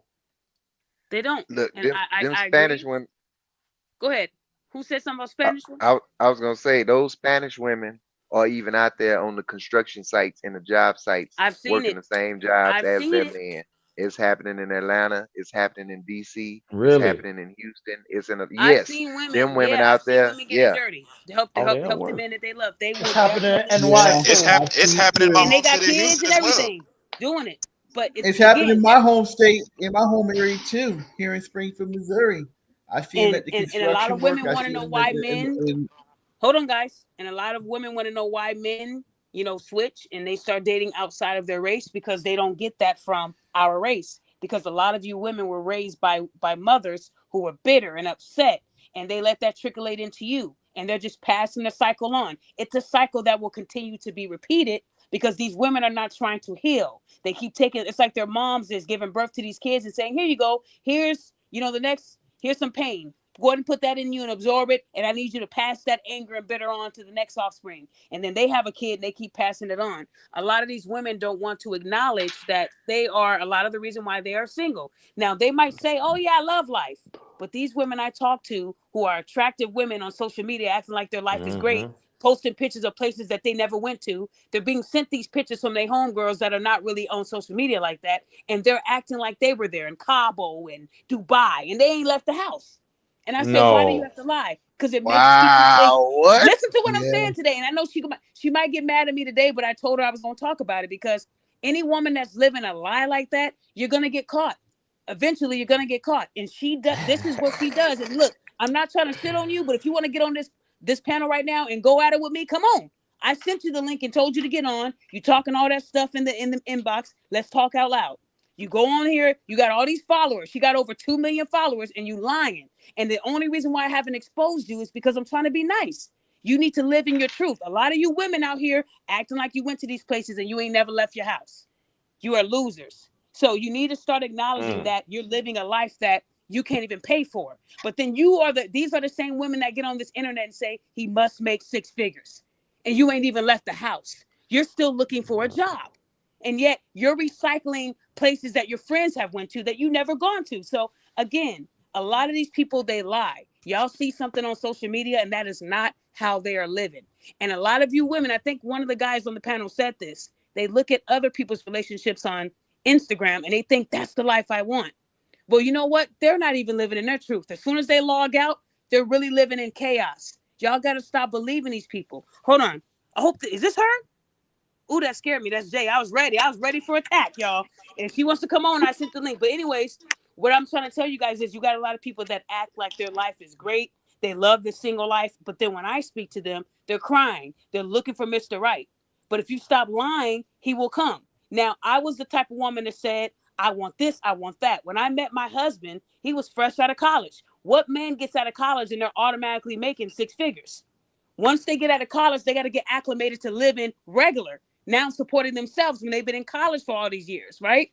Most women would not date a man fresh out of college. And correct me, I don't know if anybody on the panel has any degrees, but to a woman, I have to now build with you.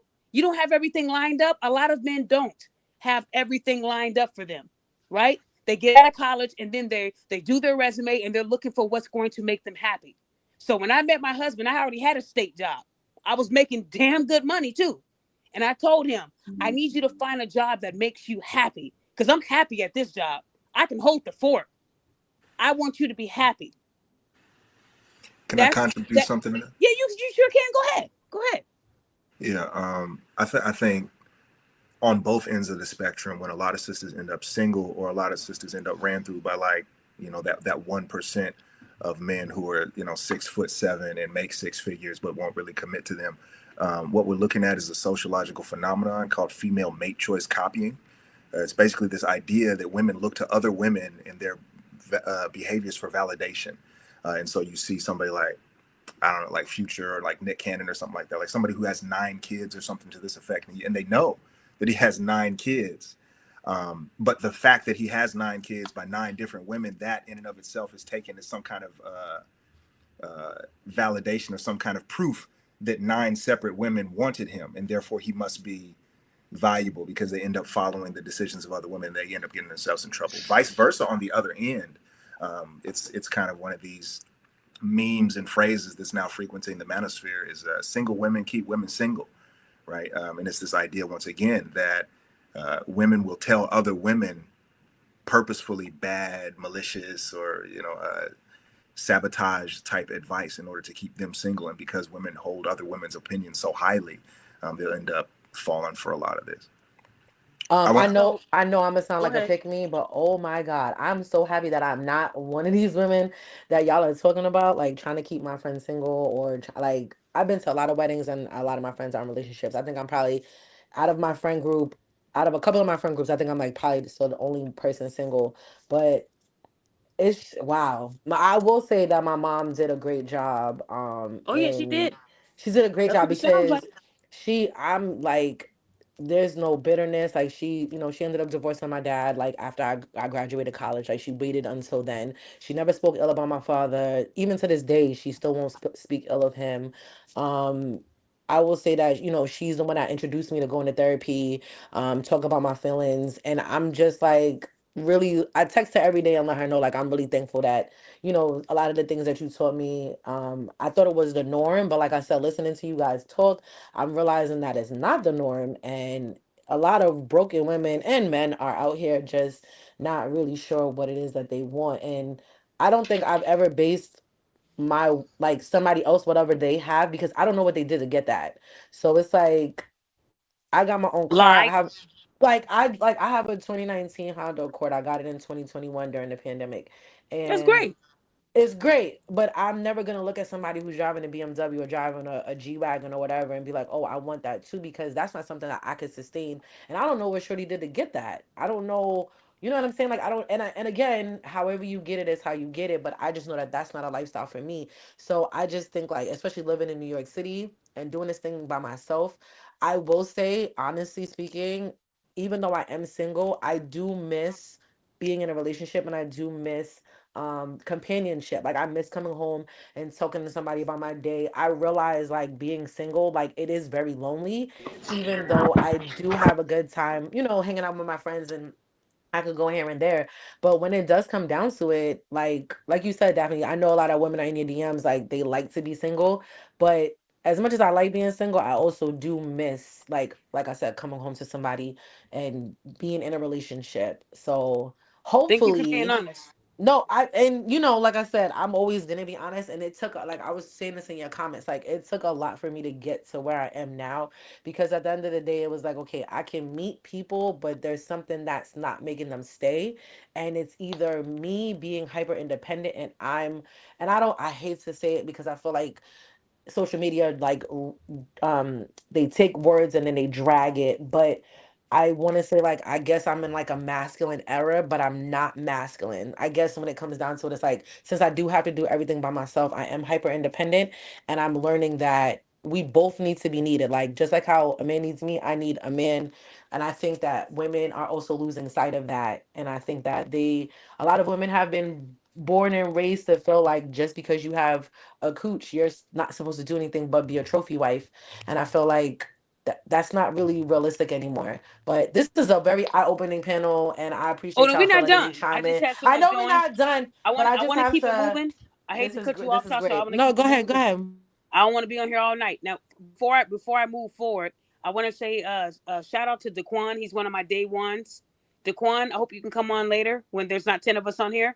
But I want to get down into what you were saying, Tasha, about the women and needing men, because they won't admit that they need men. They won't admit that because their mom told them they don't need it.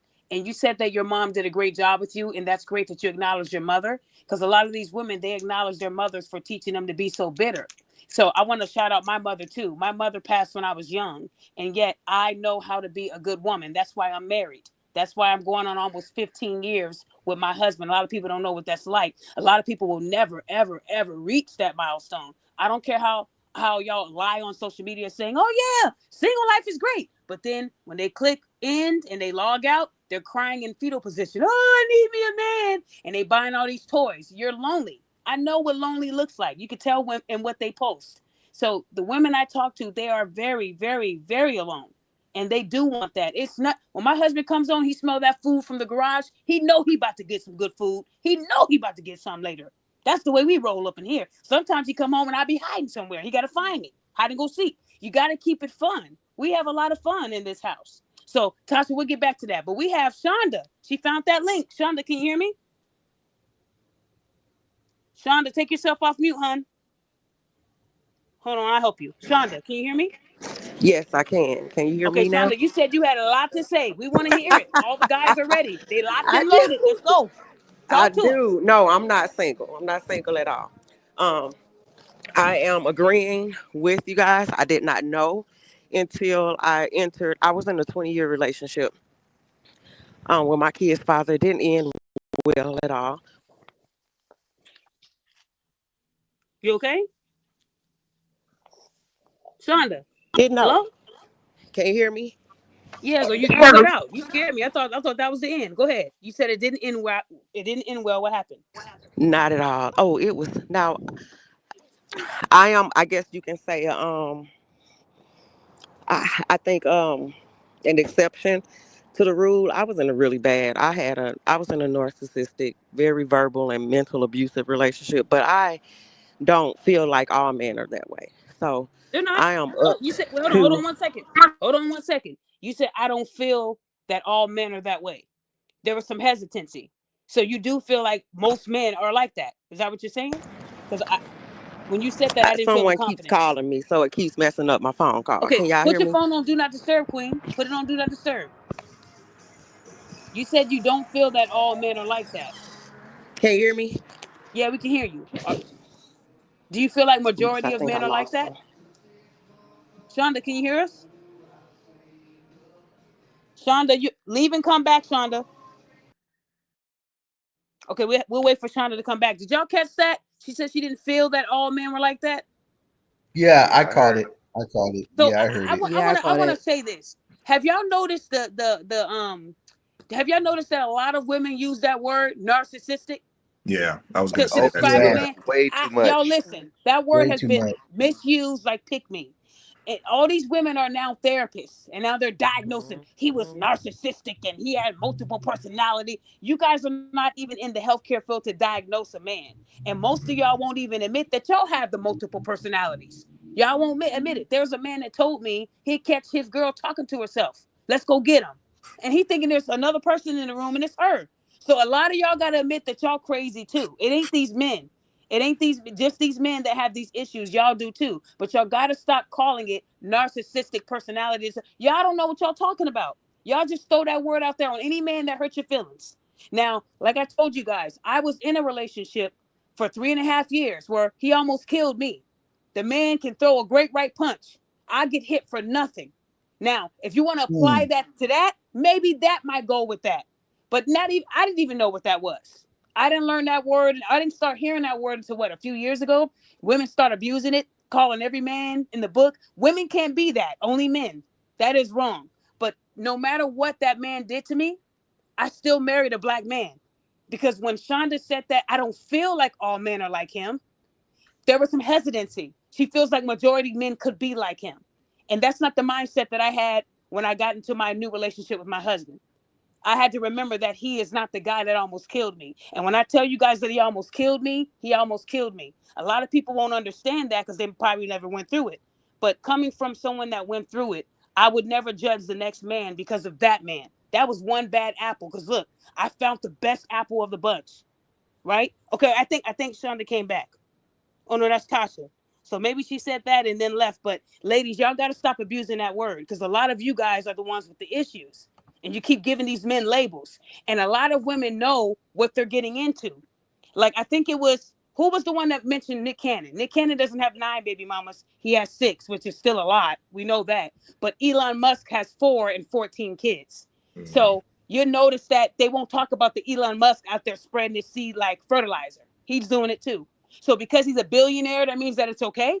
Kids just don't need presents. They need your presence. Y'all feel what I'm saying? So we got to stop acting like because Yeah. a Amen. person is rich, they should keep spreading their sperm. No, keep that shit in. Do what SD did. Clip it off if you can't stop it. Because all you're doing is you're setting these Well, kids the up to thing grow up is, without. Huh? well, unfortunately, the reason Who why said? Elon Musk can get rid of it is because he's got white privilege and everything. Well, That's the no. What I'm unfortunate saying, and thing. I get that. Hold on. Let me finish my thought, sir. So what I'm saying is we talk about one, but we don't talk about the other. What I'm trying to get what I'm trying to get at is I think that everybody has their own preference, and that is okay. But when you're online judging people and telling them what you expect in a mate, and you ain't got it, I'm gonna call you out. You can't be working at Walmart and expect a man to work for Wall Street. That's not gonna work. That ain't gonna work. You can't expect a man to have a Beamer and you're driving a Pinto. That's not going to work. So what I tell women is when you put these high expectations on men, make sure you can meet that expectation too. It should go both ways. A man shouldn't have to build a woman either, right? So what I'm trying to teach people is a lot of these women are single because it's their fault and they won't acknowledge it. Instead, they ball it up and they take it into every relationship, and that's why they don't work. So I'm trying to tell women today, you guys have to start working on yourselves. Y'all so quick to diagnose someone online. Diagnose yourself first. Okay? Start with you. You the crazy nutcase. You're the nutcase. You're why men are running. You're why men don't want to be around you. One woman told me the man said that it wasn't me, it was him. They're still using that excuse. It was you. He's lying. It was you. Maybe it was your aggression. I've talked to women who were DMX. Then when I was done talking to them, they were Maxwell. You guys got to let that pain go. All these men are not going to treat you the same. They're not. But if you continue to choose the same type of man, you're probably going to get the same result, right? He's who was it that said that these women they chose Nick Cannon? These women know that these men are hoes. They're sleeping with them because they want what comes with it, a baby and child support. They don't care about being mothers. They just want the money, and that's another story too that we're gonna get into. May I Um, contribute? yeah, go ahead, go ahead. Yeah. So I wanna maybe add a little bit of context or nuance, and I'm sure the other brothers in the chat will will add if they have some kind of like critical Clear. responses.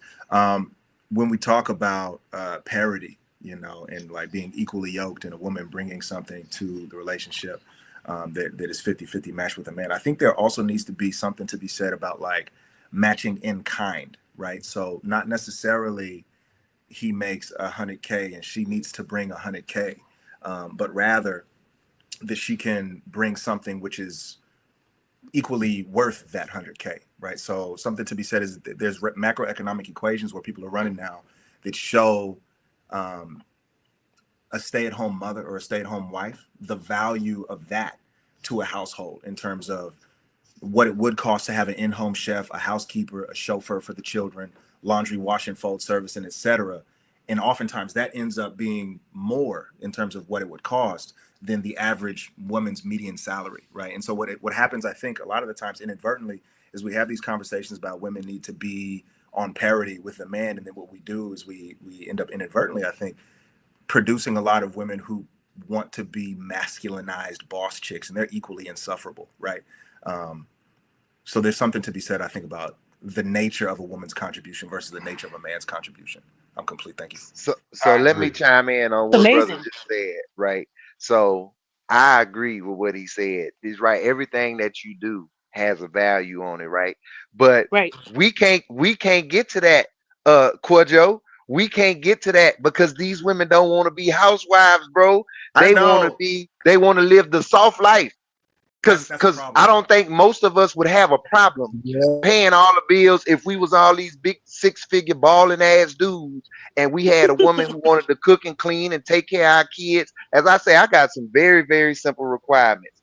Freak me, feed me. I'm pretty simple. I'm basic. As long as you can handle that and run that like clockwork, then when the kids come, you taking care of my kids, cool. I'm gonna give you the world. But these women don't want to do none of that. They Yep. want to just live in the house and you just pay for them to live a luxury lifestyle and you retire me. They don't want to, I don't want to work in the house. I want Right. you to work and I just want to be in the house and benefit from your work. These women don't want to cook. For the ones who do want to have kids, they don't want to take care of their kids. These women want nannies. These women want chefs. They don't want to mop, vacuum, sew, change a light bulb. They don't want to do none of that. So what you saying is exactly right. And I think if women had that mindset and they accepted that trade-off, they would understand a lot of men want that. A lot of men can't necessarily afford to be 100% pay all the bills type men. But you know, I had to work to that. I used to be a 70-30 man because I never wanted to be 50-50. Like I always wanted that power dynamic to be, hey, I'm putting more in here. I got more say, I'm the man, keep it as traditional as I could. But now I have the full ability to be 100% man. So I can give a woman that kind of lifestyle, but I understand the men who can't, but they still want a woman to give as much of that back as possible. So that's where the conversation is. So But let I me chime also in on think the that. conversation Let me goes. chime. Hold I on, think it guys. also I think it also goes Go ahead. with women. As a female, I wouldn't have an issue with it, but Go I ahead, bro. think you also have to be kind in how you treat the person that is taking care of your home. So I think that's where I get where you're coming from, but I think a lot of women are probably feel like they wouldn't have an issue with that, but they also don't want to be like remind. I don't know. I'm trying to figure out how to say it where it makes sense. Where it's like They you're don't not want to be in using. a You're not. non-dominant position, is No, but what I you're saying. don't think. No, I don't think that they care Yeah. about being in a dominant position. I think it's just Yes, they like do. don't dog me out and talk crazy to me because I think that But you some but men. you see Hold where on. you went, Wait, how Hold wait, you on, hold but went on. with after that. That ain't the this, No, no, no. majority. Wait. hold No, no, on, no. It's guys. not the Hold on. majority. It's not the Hold on, majority. I'm Tasha. just saying. Tasha, are Yeah. you? So when these men say that they want a woman who's cooking, cleaning, taking care of the kids, is that something that where does the dogging come in? Because I didn't hear any dogging in that statement. Oh, no, I was just saying there I've witnessed where some men have been verbally nasty about, well, I do X, Y, and Z, and you should be doing X, Y, and Z, Okay, and so they're hold not on. nice We're about talking it. about What's wrong this with topic. that? So those are bad men. What I'm saying is, if you were to get No, I with a don't man see and he's about no. paying the that. bills and he tells you that he requires you to cook, clean, and take Oh, care then of the there's no house. issue with that. There's no issue with that. So where did so these past people that went through this, where did that dominance come in at? Where were they rude to them? What part of that was bad? Where the male was rude to them, I think it was more so it was just how they spoke to them and they spoke down to them. How'd they speak So down to him? Like what? Bitch, get up and clean up? something like that. Okay, so then that's verbal abuse. We're That's not verbal talking about abuse. verbal. So We ain't talking about no, the. no. But hold on. If that's how he's talking down to her, she chose him, right? That ain't Oh the yeah, first for time he was sure. dominant, Oh, right? for sure. I totally agree. But I think that I don't think that there's anything wrong with if you're paying the bills and the woman wants a soft life and you're like, hey, I'm taking care of mortgage, car payment, car note, and at 2 o'clock in the morning you come home and say, I want a turkey cheese sandwich. I do think that the woman should get up and make that turkey and cheese sandwich. Or No. If she's a good woman, his food is in the oh refrigerator, yeah, and all of he has to do is course. heat it up and eat it. But now, guess what? Now, See that? I'm also saying, if you come home and there's something that I prepared, and there's something that you decide that you don't want, and you want something else, or you've changed your mind. Like, let's say, whatever, you make your meal, and the husband comes home and he's like, hey, instead of that, I want this. I don't think that it should be, hey, I made you this. Is, hey, I'll make you whatever it is that you want. Hold So I'm on. agreeing with you, So no. Daphne. Hold on. I wish my husband would do that to me. Oh no. I love my husband, but hold on. Wait, I hear static. Who is that? It's not me. Somebody in a jet? Okay. So what I'm trying to say, if a man tells you, if he knows you've cooked and then he comes home and says, I don't want that. No, that man is crazy. Because a good man would have already knew what you was cooking. If he didn't want it, he would have said he didn't want it and he wouldn't have wasted your time. So it sounds like she was dealing with Pookies. Pookies will sit there and say, oh, you made this delicious meal. I don't want that. Give me a ham and cheese sandwich like we used to have on the yard. That's a Pookie. So what I'm saying is a good man is not going to tell a woman who slaved in the kitchen and put his food away. So when he comes home from a hard day, he got some clean clothes. All he has to do is take a shower, get in those sleepy clothes or whatever, get that meal out the refrigerator, heat it up, sit in front of the TV, watch ESPN, scratch his nuts, eat that good food. That's a good man. He knows what's already waiting at home for him. Now, if he comes home to a house that smells like, feet and ass, and the kids are running around and the house is hot and he had a long day, he has every right to say, what the fuck was you doing all day? Oh, I was on TikTok and Instagram. No, you should have been in that kitchen and cooking. Now he has a right to say that. If he out there paying the bills. Who interrupted me? Who was that? I said, Marty? that was Go me. ahead, Marty. Yeah, Go ahead, sir. Daphne. So I didn't mean to interrupt, but from what the other gentleman was saying, Kay, when he was talking earlier, there's a saying that I follow this dude, or he's also in the dating manosphere, whatever you want to call it, Greg Adams. He says this: men are in love, women are in business. So with that being said, some women, they just see, oh, okay, what can I do to make me better instead of what can I do to make us better, individually and together as one. Me as a parent, I already know this vibe, and I don't limit myself to people that aren't parents or are parents, because like Miss Tasha said, she's a parent herself. I wouldn't mind dating them, because as D said on one of his posts, quality women have kids as well. So that's true. It's not a punishment. It's not a. Hold on 1 second, Marty. SD, have you come across women that were beautiful and they're like close to 40, but they have no kids? SD? Oh, say that again. I didn't even hear you. You said beautiful and have no kids and what? That were close to the age of, let's say, in their 40s and they have no kids. Yeah. Was that a deal breaker for you? Yeah, one comes to mind. It wasn't a deal breaker that she didn't have kids. It was a deal breaker that she wanted kids. Okay, because you don't want no young kid. Okay, so not having kids at 40 is not. What you mean? It's a deal breaker. So what I'm saying is, so you won't we talk went our to them separate. No, not if she wants kids and she's hell bent on it. No, I don't want a toddler at 50. Like, I don't want a 2-year-old turning 50. Like, no, I'm good on that. I'm not the guy for you. If she was 25, 27, maybe that's different, but not at 40. No way. No matter how good of a woman she is. Listen, I just don't want to start over. Let me tell you about Shorty. This is what women get. They get. Yeah, that's really what it is. Women are having kids at 40, y'all. Believe it or not. Listen, listen to you. I tell you no lie. She's about a 9 in the looks and body, works out, gorgeous Dominican chick. And I'm like, I can't do it, sweetheart. You got to go somewhere else with this. Like, oh, wanting a kid that late in life, you ain't had none, you ain't been married. Like, I don't want to get involved. That's why I broke up with my ex, because she wanted kids. Oh, I don't want to do it. So 40 is not a problem. 40 and wanting to get pregnant in a couple years, because we ain't getting married today. I'm not doing it unless I'm married. That'll be something I do if I'm married. Well, we talking maybe 2 years down the line. So another 2 years, then a kid. So tack on another 3 years till you have a kid. Like, no, at this age. So that's a deal breaker for me. But you know how they say men are in love, women in business, and he had mentioned something else. I can't really remember what it was, but Hold on, SD. Shonda, the link is still in that. one of the things why I all about them and what they can get Hold on, SD. and how they can benefit from it, right? A lot of women do be like that. Hold And on. that's Hold on 1 second, typically please. something that I hear from a lot of boss chicks.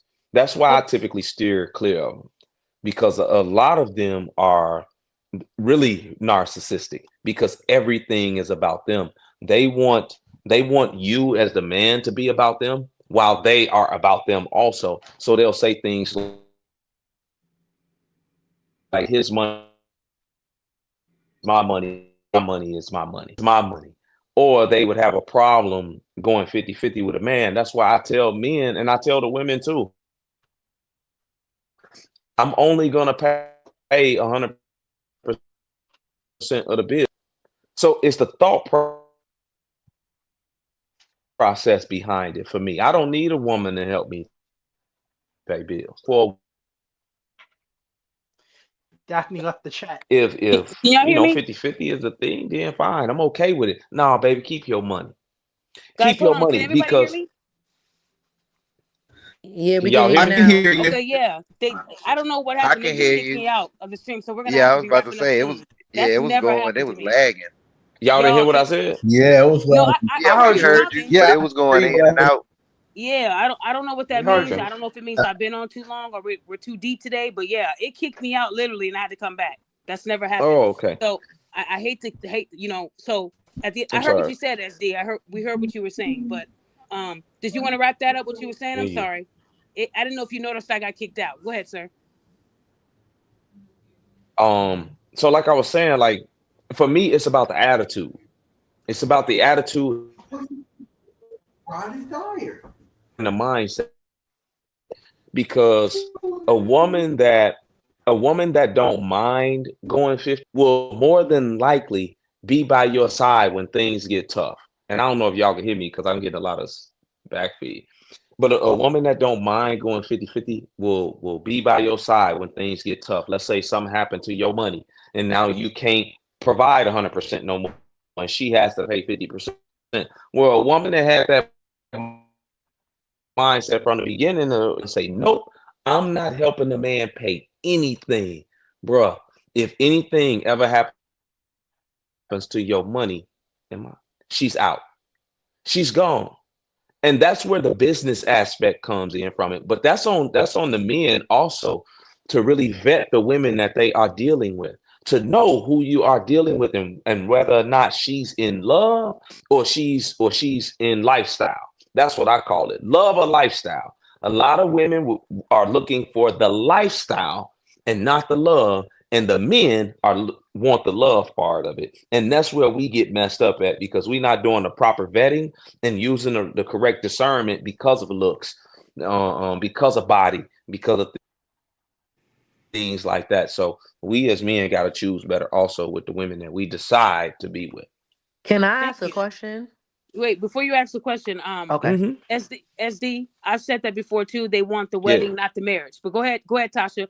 Make sure your question's quick, and please make sure your answer's fast, y'all. Because I don't know why my StreamYard is doing it, but it's starting to kick I people can't out. hear you. You guys can't hear me? I can can hear hear you. She said, "Make the question Yeah, you quick, just came answers clear right quicker, there. because it's lagging." SD, I Yeah, don't I think can it's I you. can That's hear good. I I think can it's hear StreamYard. everybody. It's been. Have y'all been noticing the glitching too? I've never had this Yes, Yeah. happen. I've noticed Yeah, that. it's doing it. I don't know if that means somebody's Okay, go recording ahead. me. I don't know. But okay, go ahead, Tasha. Go ahead, dear. Oh, Go so ahead. my question is do you guys have a time frame, or I guess what's your process when you meet someone? Like before you ask them out on a date, are you exchanging telephone numbers and then you're like, okay, this person can get a second date, and then when you do get that second date, what is it that makes you realize like, oh, this is somebody that I could see myself with, and then I'm eventually asking her to be my girl? It's like there is like a time frame, or are you going off of like, what are you guys basing that off of? Okay, guys. So, Listen, Tasha. wait. Before you guys start, please keep your answer at 2 minutes. I don't have time to be waiting for 30-minute answers. I'm not trying to be rude, but I don't want to get kicked off again. So So, Tasha, you Okay, gotta okay. can I know what answer they it? Tasha, you gotta know what they are in January and what they are in December. You gotta know it all 12 months of the year, because they might act one way now in March. Come July, they're gonna act totally. You gotta know them all 12 months of the Yeah, so you year. got to know them through the season. So are you Yeah, saying, it's a so I guess I'm seasonal saying, so are you situation. waiting a year of dating before you ask them to be your girlfriend? Um, yes, I Yeah. would these days, because like I said, you gotta really vet these girls. And with my experiences, like we'll stop talking after 6 weeks. So you Yeah. gotta Yeah. like, Or, they'll be you like, know, yo, we just be like, yo, we're the hottest thing today. 3 days later, she goes cold on me. yeah, cause see, when on a dating situation, it used to Okay, be a hold time on. they only Hold on. Champ. It sounds like you're about to go into a long answer. She no, it asked, won't be how long. long? How long It's before gonna you be make her your girlfriend? This answer should be like 1 minute. So go ahead, sir. oh easy. 8 months minimum. 8 months. 8 I know it's months. Where'd you get that answer? Like, why 8 months? well, you want to get to know the lady more and everything else, invite her to your family and everything else, meet her family and everything else. And if you do Wow. that within that 4 month period and everything else, and 6 months period, then okay. Then this is going to become a relationship. It's going to become a boyfriend and girlfriend and everything else. And then you have to wait until maybe about 2 years to make that proposal and then everything else. When you get deep in a relationship, if you're happy or not, if you're not happy, then you got to break it off. If Okay. not, okay. Yep. The active activist. How long before So, you make her your lady, sir? so look, 3 to 6 months before you No, I become the girlfriend. said 8 months, No, but champ. you, I asked somebody else that answer. That question, My sir. okay. it's We my weren't talking turn. about you. Yeah, 3 to 6 months before you become the girlfriend.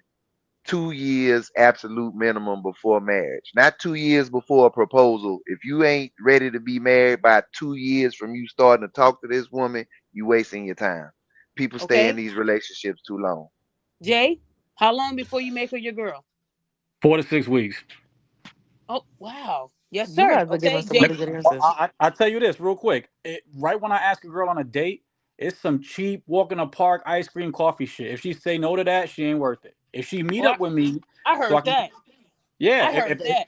If she meet up with me to get to know her, then I don't think it takes much for me seeing her from the first time, second time, third time, based on what the questions I ask and what she tell me, that I know, all right, she ain't worth wasting my time. Maybe she's just a seasonal chick, or if she long term. It don't take much when you know what you're looking for.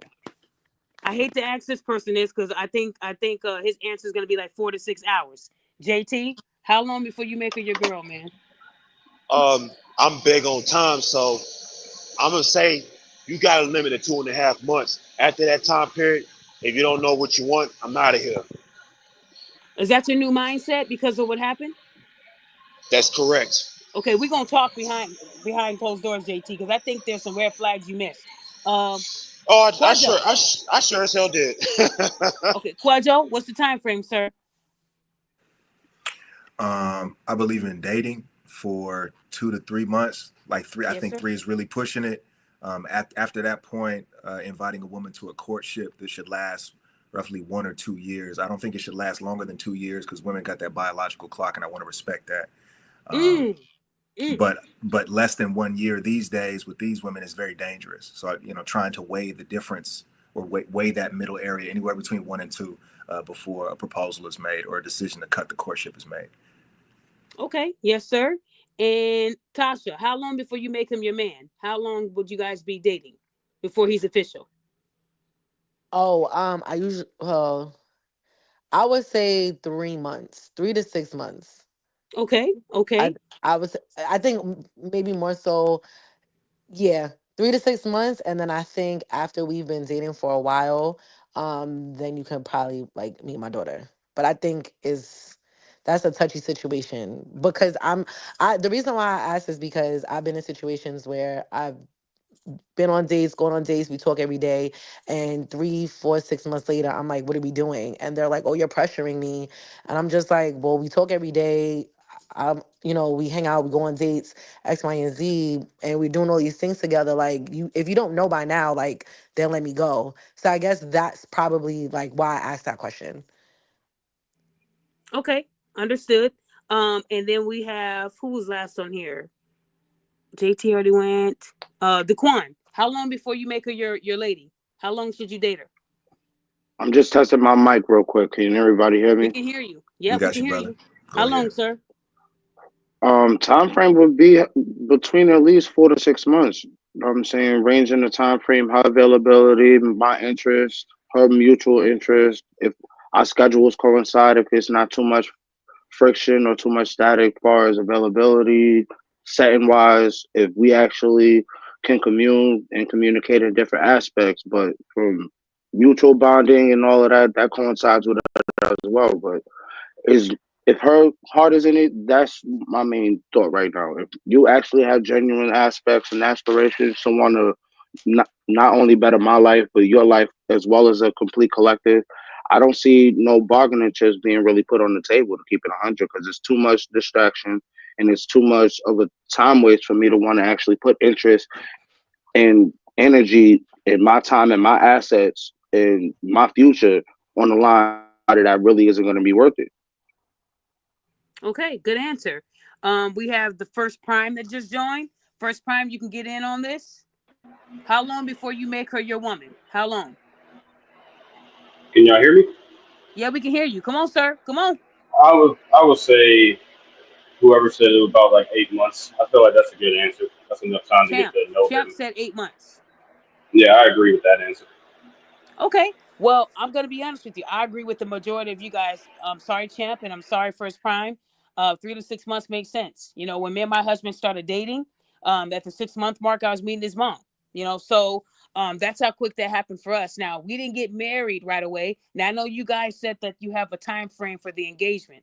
I don't think time frames should be put on that. You know when you know. Now my husband knew on day one he was gonna marry me, but I did not come healed. That was my mistake. I had to hold myself accountable for not healing from being almost killed. I just said, you know what? I'm going to swallow that in and go on to the next relationship. And that landed me in the hospital and I almost died. That's the second time I almost died. So I'm trying to teach men and women not to do what I did and hold on to stuff acting like everything's okay. Men, you are great at that. You guys will hold the whole world on your shoulders and swallow it like it's a hoagie and act like it doesn't exist until the right person pulls it out of you. Then everybody, the parakeet, the dog, everybody's gone. So I'm trying to help men handle their problems when they occur and not let it build up. So I think when it comes to dating, there shouldn't be time frames on when you get married. But I think a lot of women, they love this Instagram and TikTok, and it tells them if he after a year, if you don't get the ring, he ain't the one. And that isn't fair. So a lot of people, when you rush it, it doesn't last. So when people ask me how I'm in my marriage 15 years, because we did not rush. Now, a lot of people might laugh at the fact that it took 6 years for me to get married, but that was my fault because I was not healed. I wasn't going to marry this man knowing that I had a lot of issues that I have not resolved. Once that was resolved, I said, let's do it. And we went to the courthouse. I didn't even want a wedding. I wanted the wedding at first, but then I said, I don't like half these people. I don't like a lot of people. And I know they don't like me. So why would I want to try to impress some losers? So I said, let's go down to the courthouse. And we did that. And we're still kicking. So people say, well, how come you guys don't post going out and going on trips? Because we don't have to show you what God is blessing us with. Because there could be someone following me that just lost it all. I don't believe in boasting about the blessings that I've been given. If anything, I would rather help people achieve what I'm achieving. But I don't have to tell you about everything. So I think a lot of people are caught up in these relationships, and because people are traveling, posting on planes, and it makes people think they're living this glorious life, but their credit scores are 300. So we got to stop trying to please people we don't give a damn about. A lot of women are so gung-ho, I gotta shit on these girls. I gotta show them the diamond ring. No. I think that when it comes to a marriage, if you want a man to buy you a $50,000 ring, you better start saving now. Put that wig money, the Beyonce ticket money, put all that in the bank, and you'll have that ring. It shouldn't be up to a man to pay 100% of the wedding. Back then, the women, their fathers were supposed to contribute. If we're going to be technical, right? It shouldn't be all on the man. But you women, y'all live in this fantasy world thinking that this is what's going to happen. There are men who paid $30,000 for a wedding just to get a divorce. And now he's out of that money that he could have invested in the stock or a future. Y'all feel what I'm saying? Because if y'all keep trying to impress these women, they're always going to want more. They're always going to want more until you can't provide it. Then they're going to go to someone else. So I'm trying to teach people to understand that you do have to vet, just like a job. What's the probation period at a job? Typically 90 days, right? So it should be like that in a relationship. That's why I tell women, are you even worth the interview? A lot of women are not even worth the interview. And we know majority of people lie on their resume, right? So men and women, you got to vet people. There was a man who was interested in a woman, and this woman has a criminal record longer than the weave she was wearing. The woman had criminal record for attempted murder, substance abuse, tricking. He would have never knew that if he didn't ask me for help. She was just too good to be true. And this woman is a whole criminal. So what I'm saying is you guys got to vet each other. People lie. That's the point. They lie. They're not living these lavish lifestyles. They're only showing you pictures. But then when they log out, they are struggling, in debt. Stop falling for these tricks online, you guys. So I had a couple questions that people were asking. Let me see here. I'm just looking at some of these questions that I skipped. Did anyone want to add to what I just said, guys? Anyone want to add to that? I'd like to add, please. Go ahead. I think a lot of the issues that we see with women who love money is really a cultural issue. Romantic relationships in the United States, from the Western world in the first place, are like premised by a certain kind of like white supremacist notion that comes from the Victorian era in England, that women are to be insulated from any kind of difficulty or strife or hard work or so on and so forth. And it's also undergirded by capitalism, right? And so we have this kind of like long-term affect of what we could call whore culture, where even in supposedly correct marital relationships, it really boils down to a man purchasing sexual access to a woman, as well as the artifacts of that sexual access in the form of children and so on and so forth. And if a marriage or a domestic partnership, whatever you want to call it, if that relationship between those two people is undergirded or based upon his finance, then the moment he ceases to bring that, he will cease to be a viable partner. I'll say, as kind of like an Afrocentric kind of dude, if y'all didn't catch that from me already, that our people historically, we don't, that is, economics has never been the foundation of marriage, right? But rather like relational stability and interest in promulgating the culture. So thank you. You're welcome. And I caught that the way you speak, you're very intellectual. I can tell. But I also don't, I'm good. And hey, we being honest today. So when I was talking to you about your preference and you confused that with me, it seemed like you were saying that I was doing too much on that topic. I think this is your first time being on my podcast. And maybe you haven't heard any of my future shows, but I'm the same way on every show. If someone answers a question, I'm going to like pick at it to see why that's your mindset. So when I asked you about your 5'5", 140-pound requirement, I asked you that because in United States, that's not the typical weight for a woman. That's not the typical ideal weight. So I was just trying to give you some stats because it sounds like you like to research, and that's why you're incredible at what you're reporting. But when it comes to that, it's very hard to find a woman in today's society, especially one that's in the gym and she's cut. And I've seen a lot of attractive, beautiful, beautiful women who were not even close to 140, 160, 165, and they got 8-packs. Yeah. So we can visually see that these women eat great and they're in better shape than the men that want the 140s. So what I'm saying is you might want to do a little bit of research on that, because I'm sure you can find it. You sound like a great brother, but I'm just trying to tell you that that's not the average size for a woman. in Okay. today's society. Now you can go to Asia and find 115. Oh yeah, and they're built like an ironing board. Oh yeah, you can. They eat Okay. rice and they eat grilled chicken. But in America, that's just really hard to find. That's why when we get off this podcast, go to Kathy Drayton's page. And then I want you to inbox me on Instagram and tell me what you think. That woman's almost 200 pounds. But when Yeah. you look at her body, she doesn't have that much fat on it. Okay, So so go ahead, so dear. Go ahead. so two things to that. In the first is that I never said that was a requirement. I think you asked me something, or at least the way I interpreted it was to like design in my mind an ideal woman. There are many women, and I like a lot of them. So 5'5" and 150 was not at all a requirement. I think that may have been a misinterpretation of what I was saying. However, the average weight for a woman in Africa is just under 135 pounds, and the average height is 5 foot to 5 foot 4.8 inches. Also, Lupita Nyong'o is 5'4" and 119 pounds. So if we added another 30 pounds to Lupita, I would still like her. Okay, hold That's all I on. got. When I asked you that question, you said that and she couldn't have kids. So I figured Yes. that was a requirement because when you say and she couldn't have any kids, that's a Yes. requirement, sir. And you Yes. said that after the weight. So forgive me if I thought it was a requirement. Right. Okay. So to So be you see even where I'm clearer, coming from? yes, I do. So I So mean, I get what you're saying too. the I get requirement, Go ahead, sir. the requirement was height weight proportionate. That was what I said. And then And I asked later, you for an example, right? right. And that's when I said that, right? So that's when that becomes an example. But it's just an example among many I could give. I'm sure that the lady, and I'd like her name because she sounds fine, but I'm sure that the lady is taller than 5'5", the 200 pounder. What Kathy? Yeah. I don't know how tall she is. Does anybody know how tall Kathy Drayton is? I don't know. I know a lot of men like her. So I could be wrong about that, but yeah. So and the way you just gave me stats with women in Africa, but you guys have different foods. It's a different culture in Africa than it is here in America. I'm sure a lot of women in Africa, they're in great shape. And then you got a lot of women in Africa that might be in not so great shape. So what I'm saying is when I asked you for an example, I wanted an example of what you were attracted to. So I assumed that's what you meant. So if that's not I'm what re- you meant, that's great. You're still gonna I'm find a good person. Thank you, sister. I'm reading here that Kathy Drayton is 5'6" tall Okay. and 125 pounds. That's what it says here. 100. That woman is not no 125 pounds. That's a typo. That ass alone is 25 pounds. Oh, I don't yeah. know. I'm just reading it. Yeah.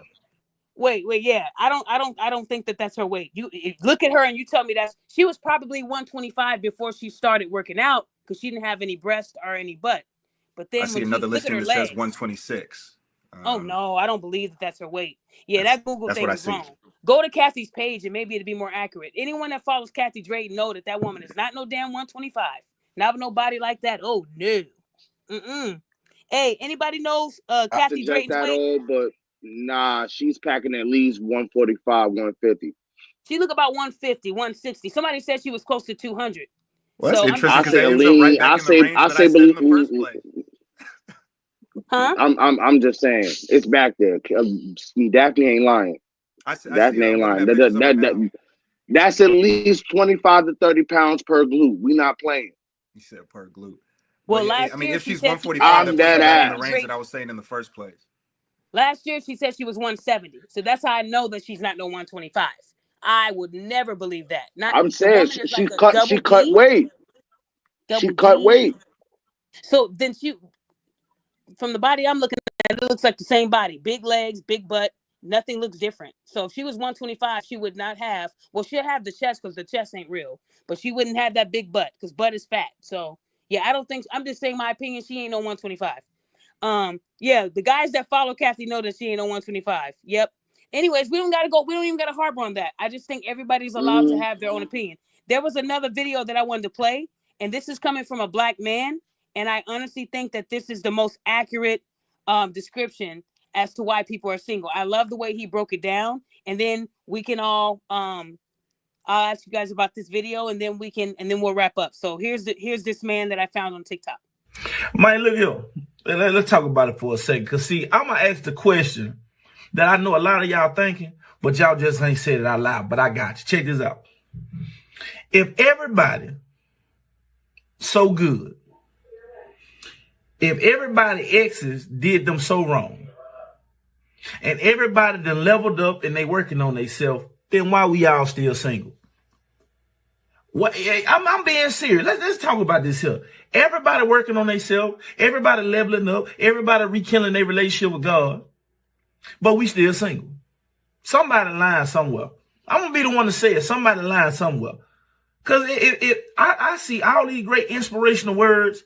I see all these great posts. I say these some magnificent, brilliant people. Why are we all still single? It's Friday night. I'm gonna go to the gym. I ain't got nobody to go out with. Think about it. Blessings.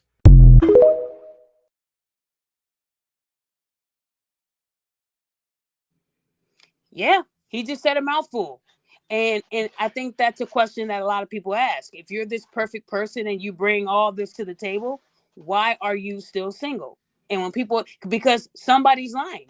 And I think that a lot of people are not really disclosing who they really are. Because then it's like when you're looking for a job, y'all not honest on that resume. You know, when I used to do hiring and firing, I know most of y'all was lying on the resume. We add a little bit of stuff. We might add an extra month, add an extra 2 months. You know you wasn't there that long. But we're not honest even on resumes when we're trying to get real jobs, right? So what I'm Definitely, can I saying say? is, yes, go ahead. Go ahead, sorry. I was gonna say, I think when it comes down to is listening to the men. I think and women, it's their preference and their standard that I think is also keeping us so single. Because, like you said, with the examples you were giving, you were like, if this person was beautiful, everything that they wanted, but they didn't hit this standard or this preference, would that be a deal breaker? And I think that a lot of people aren't being honest that that is their deal breaker, or they don't have a non-negotiable. But I think that's what's keeping us all single, because again, if we're all doing great and we're all doing the work and we're all going to therapy, and it has to be, that's what's keeping us from the dating pool. And I think just like how with the women saying that they want 6, 7, $100,000 a year, I think the same thing with the men. They want 5'5", whatever complexion, no weave. I think that's also limiting the dating pool for them as well. So with that being said, I think a lot of things are limited in the dating pool. Like I was saying earlier, excuse culture. People are saying, "Oh, I got this going on, I got that going." They're not making time. And then two, they're sitting there talking about, "Oh, I want this or that," but are you working to make it happen? And then three, another thing that he said was, "Everybody got this and that going on. So if we're so good, why is this?" It's just not. It's not as easy as you put it. Like for example, a sign. My sign is Sagittarius, but you don't see nobody else saying, "Oh, I'm compatible with Sagittarius." You say, "Oh, I'm compatible with, say, Aries." But how? What is the science to that? So it's just a Oh, I lot of don't. different Yeah. It's a It's a lot lot of of different different variables. variables. I'll give you that. I think it's also just what we're exposed to, and I think just also where we live. I mean, I'm into astrology, but I'm not the type of female that's like, oh, you're a Sagittarius, I can't deal with you, or you're a Scorpio or a Taurus. Like those things don't really. That's Those things childish. don't really. If Sorry, what? people are if somebody says you're a Scorpio, that's a deal breaker. I can't date you. Y'all need to go lay down, take Yeah, a nap. that's fair. That's the Yeah, dumbest yeah, shit that's I ever. fair That's Why are play. we? superficial. We're not in high school. Yeah. What the hell are y'all doing? Oh, your favorite color is blue. Well, mine is red. I can't date you. I'm telling you, y'all gonna be single with a bunch of cats out there. If Well, y'all keep that up with these Let me Real let me Housewives of Atlanta, y'all not them, and that's not real. well, Yeah, you They're can't fake. that afford to yeah, do all there you that. go. They're That fake. got a Love lot and to hip do hop, with it. fake. That All that that got stuff a on lot to TV you do with see, it. fake, Yep. fake. All Hey, that Miss Jackson, I reality want to say TV something. stuff. Who said I want to say something? Your boy JT. I want to say something Go, before I check go out. ahead, JT. You mentioned something earlier about red flags. Yeah, that was probably my problem. My ex did display some red flags that I'm not gonna say I missed, but it was more so I turned a blind eye to. Yeah, my Like what? father, her already checking out the relationship, and I was a little too slow to figure that out. And with me having autism, it kind of set me back a bit too. Yeah, my father ripped me apart for that too. I should have Yeah, he listened to my should have. father. You know better, JT. These women are gonna tell you who they are, and for you to ignore the red flags, that ain't like you, JT. No, You see them red flags, sir. She with a woman now, JT. She with my a father, woman. yeah, my father kicked my ass for that. Okay, well, tell your dad I'm Mm. proud of him. What's his cash app so they can donate to him? No, I'm just playing. No, JT, I just think that let me talk to you so we can see what really happened, because it ain't just red flags you missed. that woman was already into women. See, a lot of y'all men need to understand that a lot of these new age women, they like women too. So we ain't gonna sit up here and say that she was all for a twig and berries, and now she wants the same. No. That is something that was already in them. You just didn't see it. See, oh yeah, this is my girlfriend. And they tell you that, and you're thinking, oh, it's her friend. No. She means girlfriend. So a lot of you probably missed the conversations. That woman was already into women before she met you. Ain't no way that she got with you, and then after almost 2 years, she's turning to another woman. That could JT. could They don't be move it. like that, man. It's already in them. So, She was so already going both ways. You just did not vet her good enough. You should have asked her, do you find women attractive? Oh, sexy. Then you'd have been like, wait, sexy? Hold on. And you would have probably caught it. But I'm sorry you went through it, man. You're not going to go through it alone, okay? Can I No, say not something at real all. quick? so Give me her look, phone. I I'm going to want to call her and tell her I'm chime the in on the IRS. video. I'm going to call her and tell her I'm the IRS and we need $50K, or we're going to levy her wages, okay? We're going to get her, JT. We don't play that You over too here. funny. Who said they needed to speak? I say I want to chime in. I Go want to ahead, sir. respond to Go the ahead, sir. video. So I feel like the brother, yeah, he made some good points. He asked some good questions, but at the end of the day, the answers are things that we've already discussed in here in this room. SD said it. I agree with it. Basically, when it comes to, there's so many people out here single because the women are not choosing the man who they qualify for.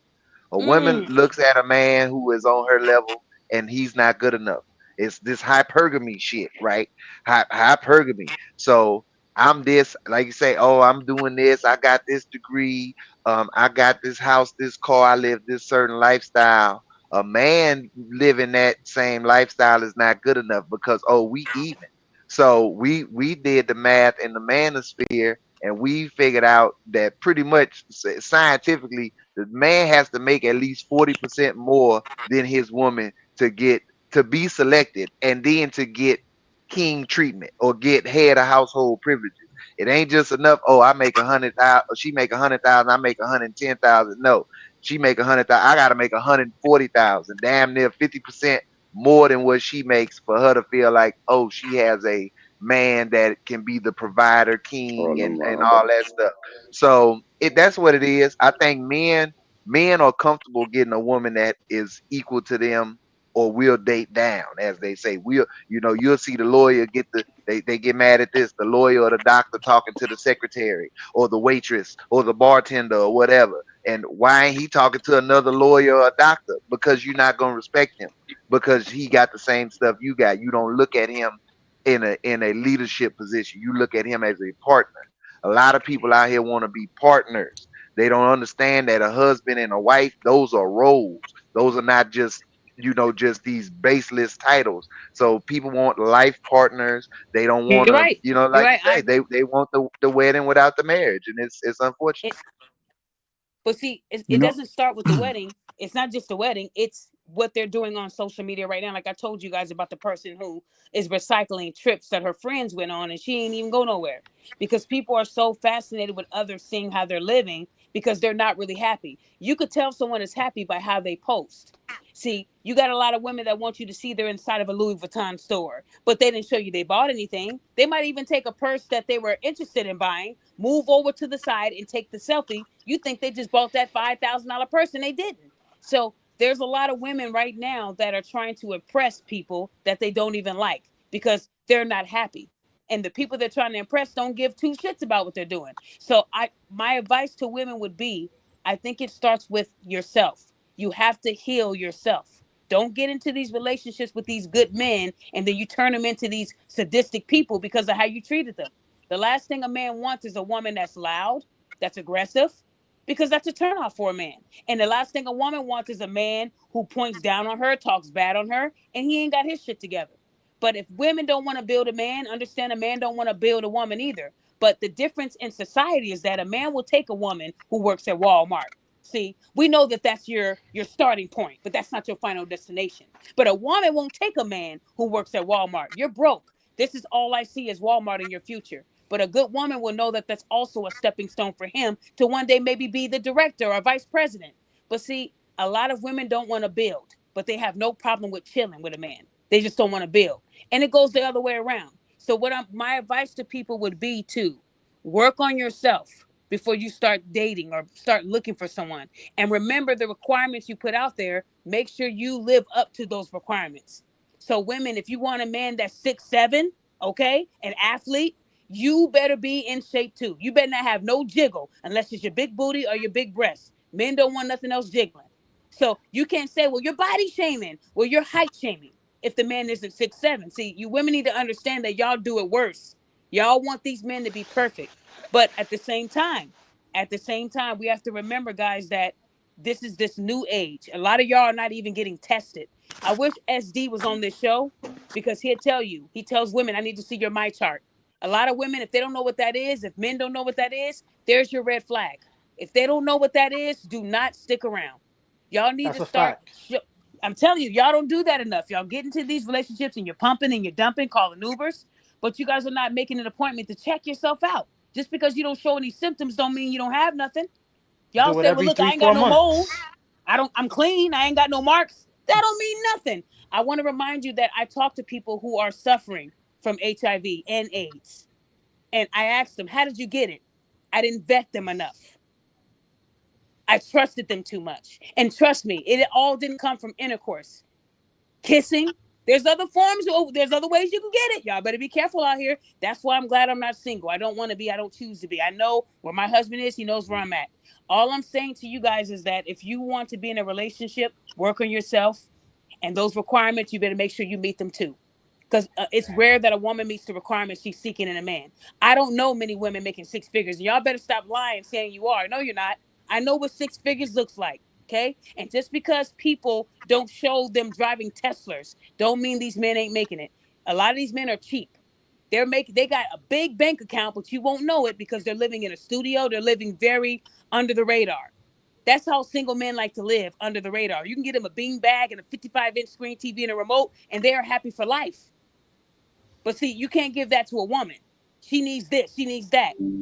Ladies, understand that a lot of these men that are living in these studios with no furniture, that's a starting point for them. They're waiting for the right person to invest and get a house with and live with, and they can help them fill the house. See, men can live without furniture. Women can't. I've learned that. Men can sleep on a damn bean bag or sleep on an air mattress and be okay with life with no debt. Women can't do that. That means you're broke. A lot of y'all, if y'all saw these bank accounts of the people that I talk to, you would think that they were broke because of the way they might appear in person, but they are balling. Bill Gates still drives a Honda. So a lot of you women need to understand that just because it's what it looks like, that's not really what it is. Men are saving and investing. They're not spending money trying to impress these broke bitches online. Y'all trying to impress the wrong people. Impress yourself by raising your credit score up 20 points. That's impressive to me. So anyways, I want to do a round table, and I want you guys all to say some final words, and we're going to wrap up. I'm going to start with Marty. Go ahead, dear. So thank you for having me on your show tonight. I appreciate you and the other guests that's on there. Thank you for spending some time on here, try to figure out what's the cause or what we have in common or what can we do differently, you know. But I feel like it was a smooth outing. Everybody got what they wanted to say across for most of it. If not, there's gonna be more shows. Oh, and yeah.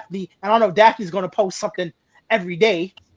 She gonna make somebody accountable out on these streets. Oh yeah, follow my community tab. I post a lot. I might. Oh yeah, one more thing, Daphne. I'm sorry. Like I said, I'm like, for me personally, I don't want no more kids because I don't want to start over because my son is gonna be 13 this year, and Okay. starting over is not what I want. If you got kids, that's great. If you don't, well, there's always alternatives. He said, "Ugh." He said, "We can get a dog." Well, nigga, that's not no kid, but you can love it. Huh, Marty? Marty said, "We'll get a pup." How does that sound? We'll get an animal. We'll get an animal. We'll get a snake or something, or a lizard. Okay, the active activist. What you got to say? What are your final words? You on mute, bro. Yeah, you on mute. I'm over here. Oh, like, my bad. Yeah, my figured- bad. I said great show. Thank you for inviting me. Yeah, just a few bullet points. I think people need to really reevaluate their deal breakers and decide if their deal breakers are realistic and legit and practical for whatever stage they're at in life. Back to the soft life thing, like under no circumstances will a woman ever get a soft life from me. I could hit the Powerball for 200 million tomorrow. She's still gonna cook and clean and mop floors and do all that stuff, and she's gonna do it in a really, really nice house with everything she could ever want in it. But this whole idea of I'm just supposed to sit up and lay up and just be pampered and this hedonism type lifestyle, no, I'm not with that. And I wouldn't give a damn if my bank account had an unlimited amount of money. I'm never giving a woman that. I'm of 39, no kids. I believe in Brady bunching, so I feel like people that got kids should get with other people who have kids.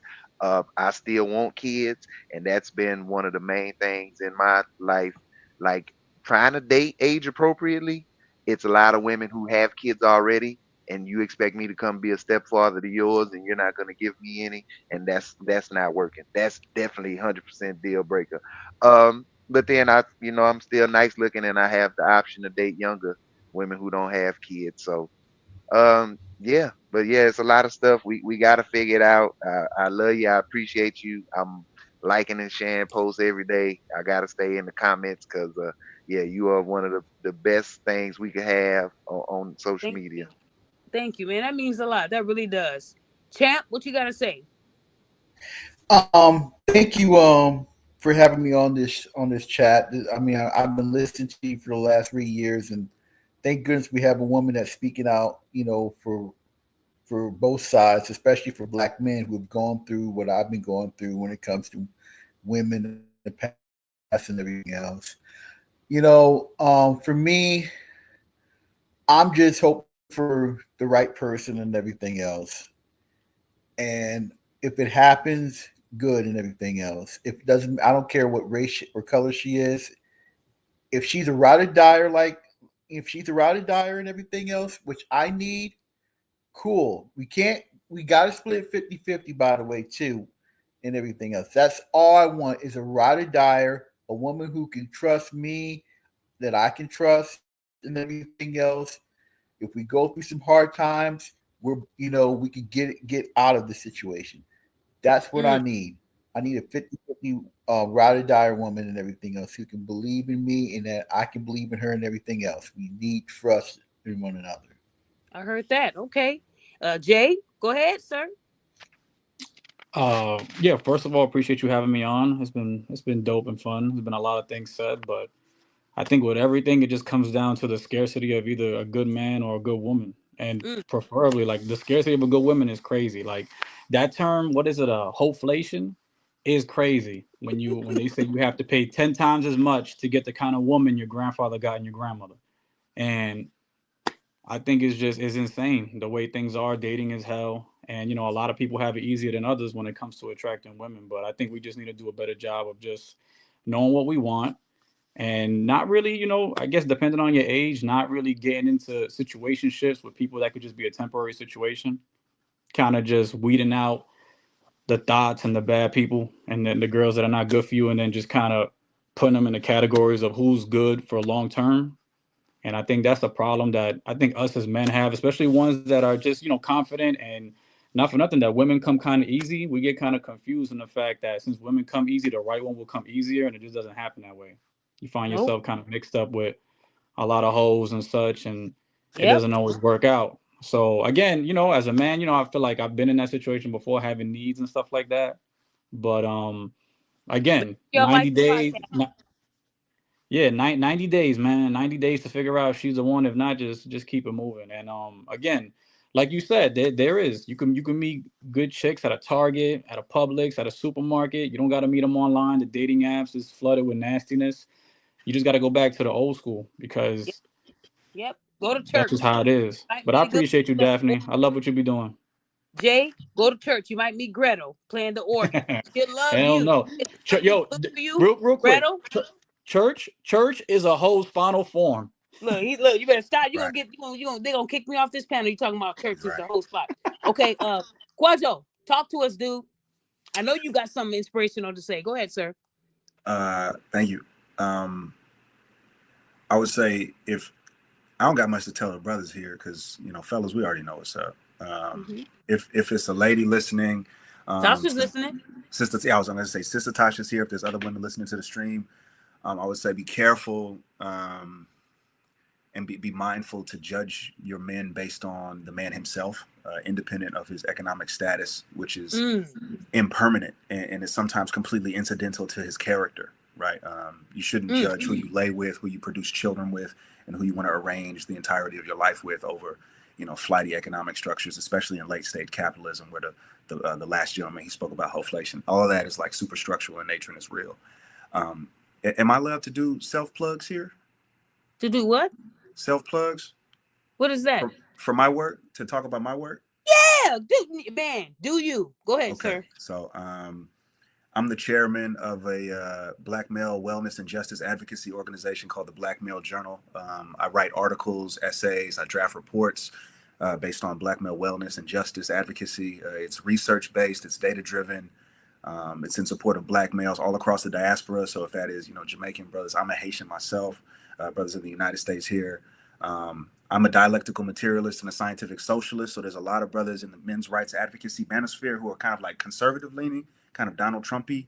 And a lot of them may not like things that I have to say, but it's all love anyway. I think that it's fair and honest and valuable content. If you're interested, peep me out on the Black Male Journal on YouTube, as well as the Black Male Journal on Instagram. Yeah, I appreciate that. I Yes, appreciate it. And I like the way you just said that. So you're one of those people that say what's on your mind, even if it might not come off to someone that's being sugarcoated. You're going to be direct with them. So if a woman said, do I look fat in this dress? You're going to say, yeah, it's the fat. It's not the dress, it's the fat. That's how you are, correct? I think Why that's are you close smiling? to correct. No, that's what we need. I'm We smiling need because you someone to put be words into my honest. mouth and then you say correct. It's funny the way you deliver it. But yeah, it's kind of correct. It's close. He said it's close, but what I'm saying is you're not going to sugarcoat. You're going to tell people the honest truth, even if they might not feel comfortable with the truth. Am I That's right the there? mission statement of my organization. Absolutely. Yes. Oh, wow. See, I have to go Yeah. look that up. See, I just felt like that's you because of the way you come off. You come off as very sincere, but direct. And Thank you. that's what we need. I want you on more channels. You were wonderful. That's what's up. Okay. The first prime. Hello, can you hear me? Yeah. Are you in a jet? No, I'm in the locker room. But Okay, go ahead. basically, I just want to say, like, I'm glad to be on the show again. It's always great as usual. And I just want to say, overall, I would just say, when it comes to like women, I would just don't make income as such a huge part of a livelihood that needs to be in your life. And same thing could be for men. Don't let money be your leeway to get a woman.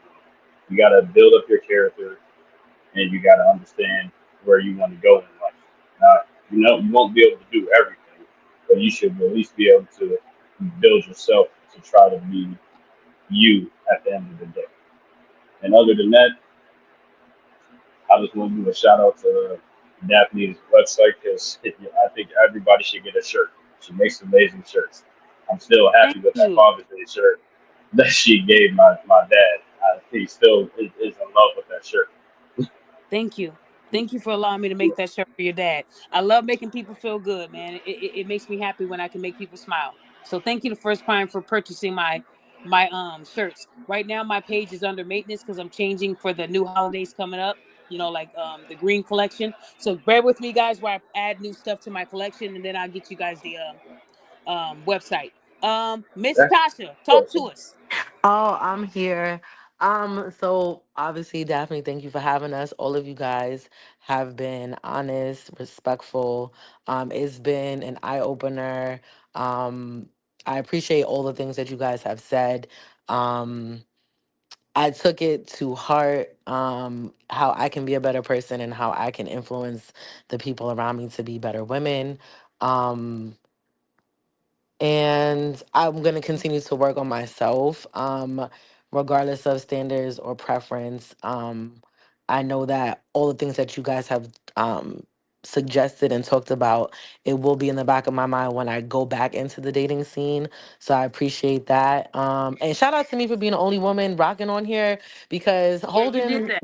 holding it down, with all of y'all men. It was like I said, it was a good thing. Daphne, I appreciate you so much. I do wish, I think I've messaged you about this before a long time ago, that you should do like, I think it was like before Pop the Balloon, like if you did like dating, No, we before Pop the did we, Balloon, we were doing Shoot Your Shot. you were doing Shoot Your So, Shot, yes. yep, But I think at yep. the But time they're I not was gonna give me just scared. they're not gonna give me no credit on that. If I bring that No, back, they're saying you Poppy and Pop the definitely Balloon. did.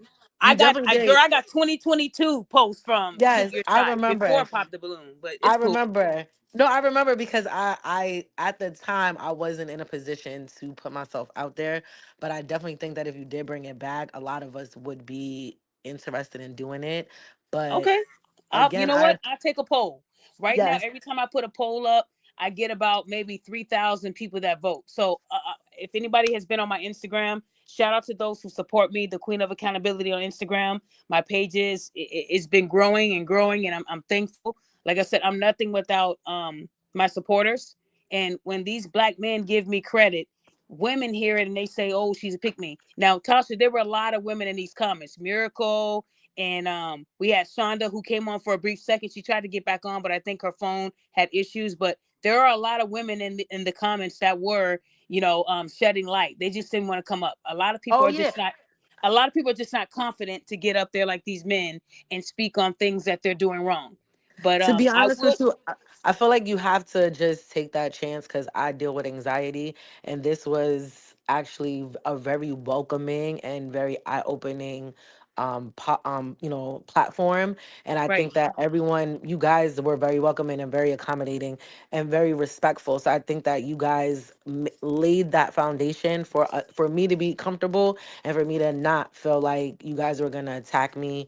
And it's very insightful. I did see the women in the comments, but don't be afraid because at the end of the day, you can't say you want something but not willing to hear the bad sides. And I don't think you should look at it as it's a negative thing. Just look at ways that you can improve and you can get what you want out of life by doing and listening. And I think we need to listen more rather than just spewing stuff that doesn't really make any sense or we didn't really put any thought into it. So I think that was one of the greatest things that I got from this, to listen to the men, let them be men, and let them be loved on and pour into them as much as they pour into us.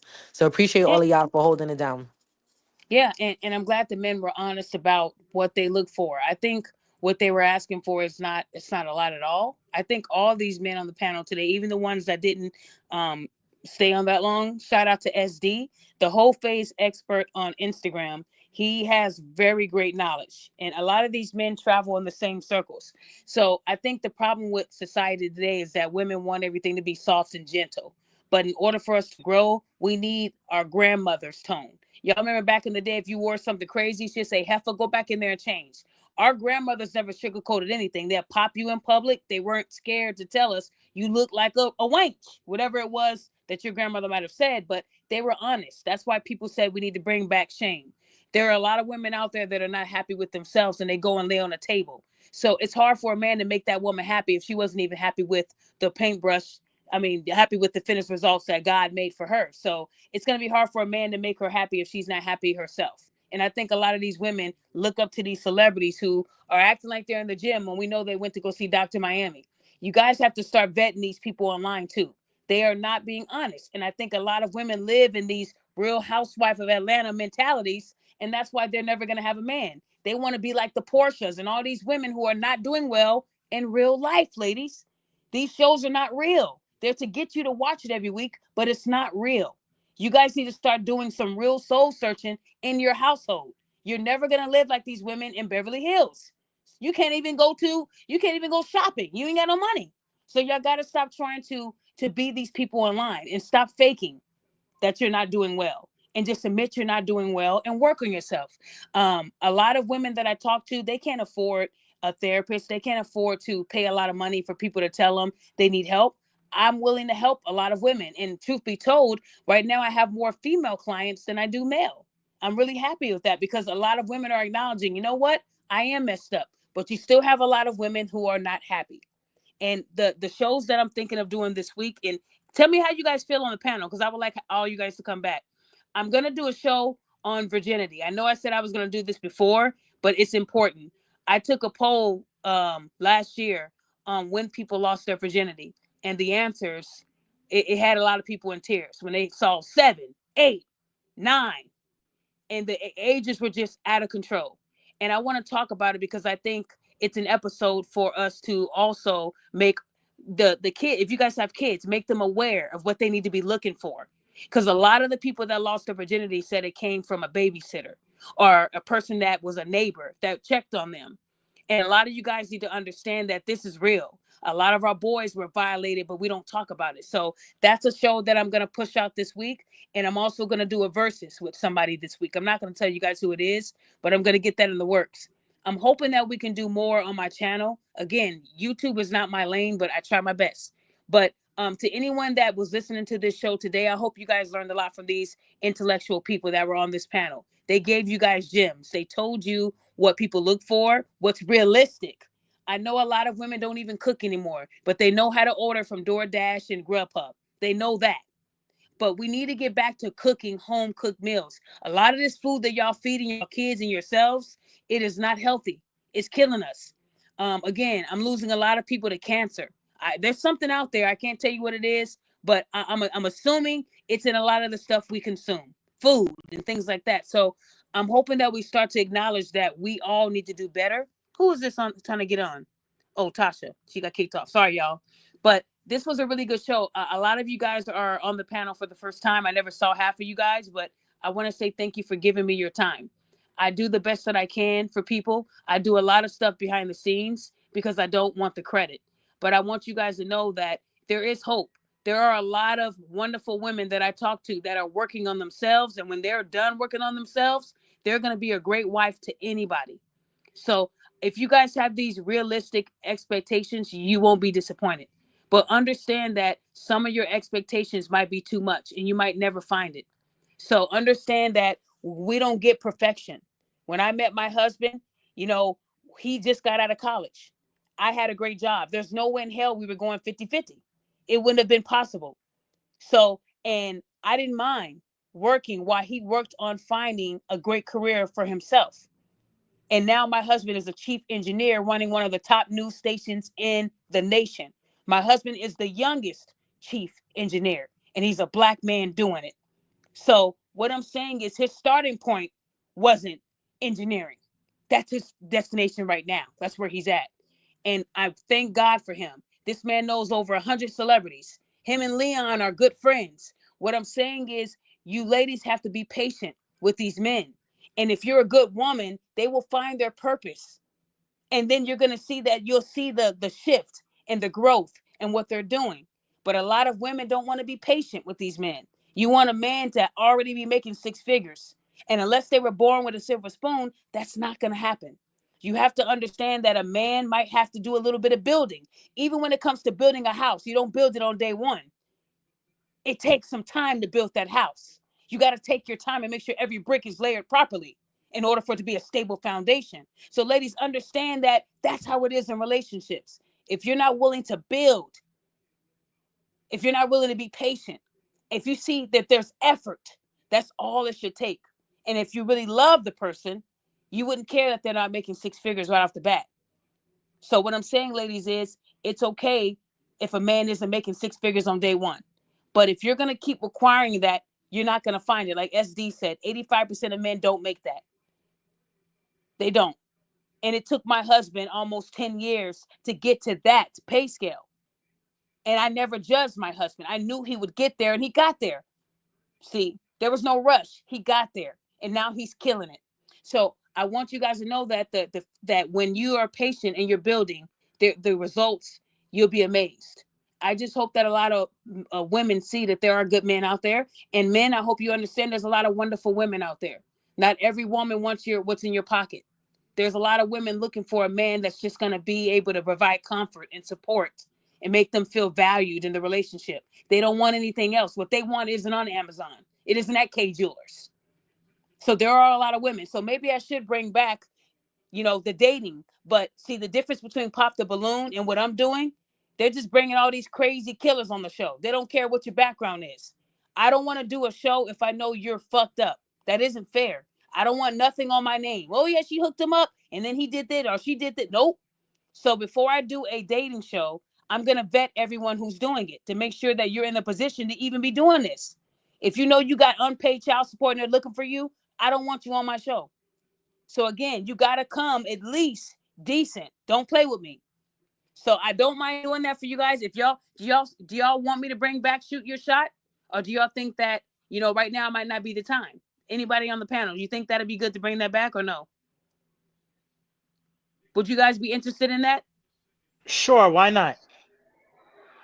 Okay. I wouldn't Sure. mind. I don't think Quadro would do it. He don't seem like the type of person that would. Would you? Would you be interested? I'm not very outgoing, and I'm not educated on Shoot Your Shot. I'm sorry, I don't even know what it is Okay, exactly. it's for people who are looking to, you know, ultimately date someone, but they need a little bit of help. So if I have like 5 single women and 5 single men, they're all trying to see, you know, the qualities within each other and see if they're worth talking to. And then you just shoot your shot. Hey, here's my number. And then you guys talk and go from there. I've set up 3 relationships when I did it in the past. But again, the show was about getting to know someone, not pumping and dumping. That's not what it's about. So I want people to talk to people and get to meet people. And hopefully that can turn into a relationship. If it doesn't, it doesn't. You have a friend. If it does, then you have someone that you can be equally yoked with. So again, Shoot Your Shot is only about getting to know someone and seeing if there's more behind it. A date, or maybe just, So- you know, go ahead. I thought you did the way SD does his. Like you put the picture out there and you be like, this person's from Florida, they're 25, yay or nay. I didn't thought want to you do did it in the like that. poll.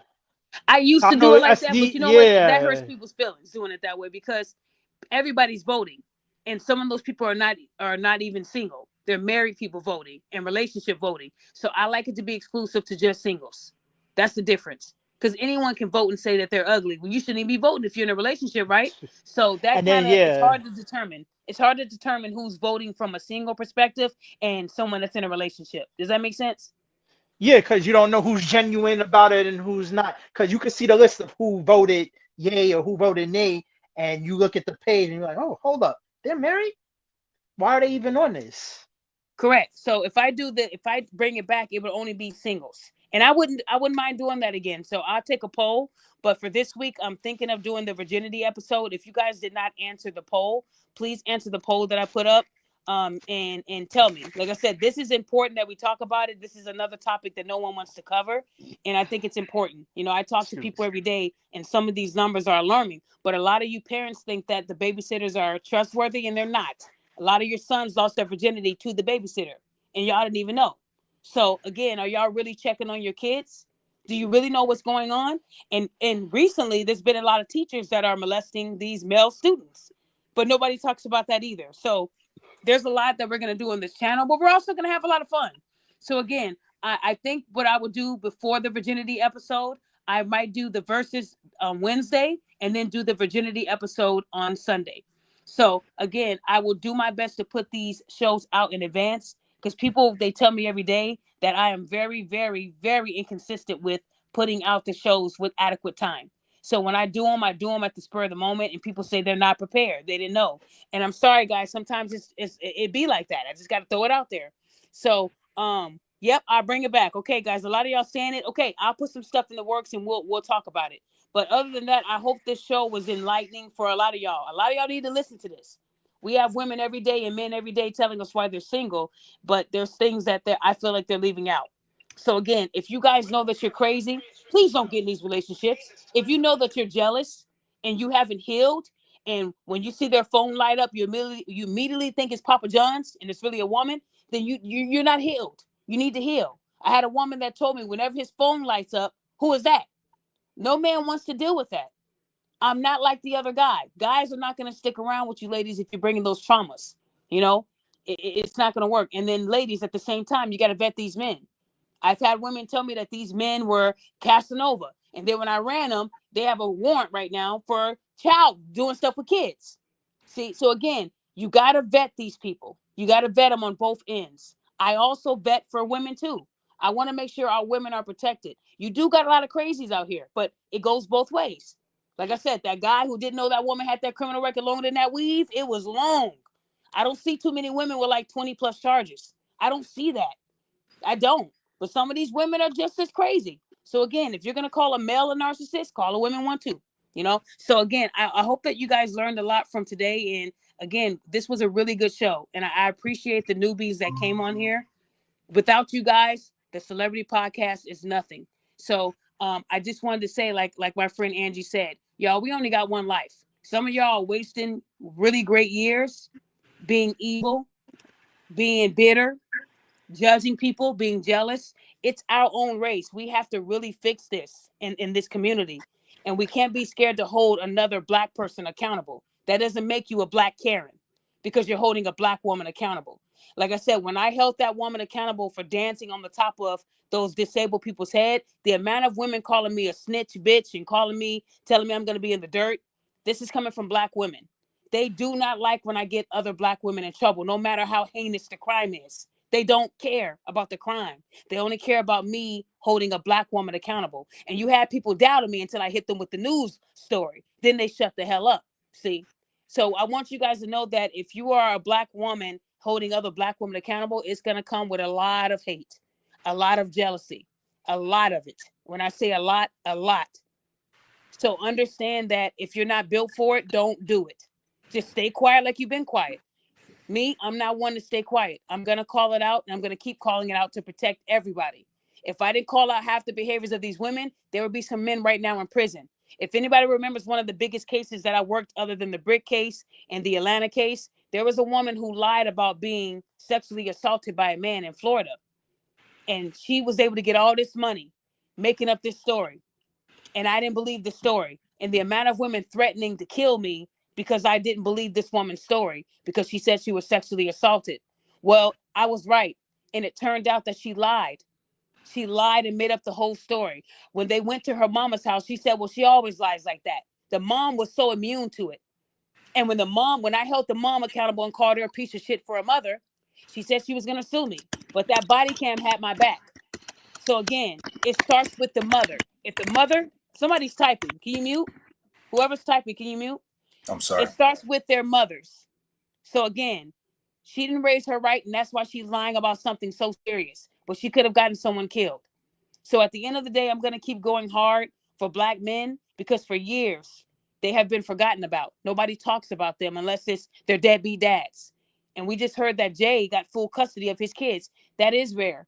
I went to court with a lot of men and watched them lose their kids because the women knew how to lie.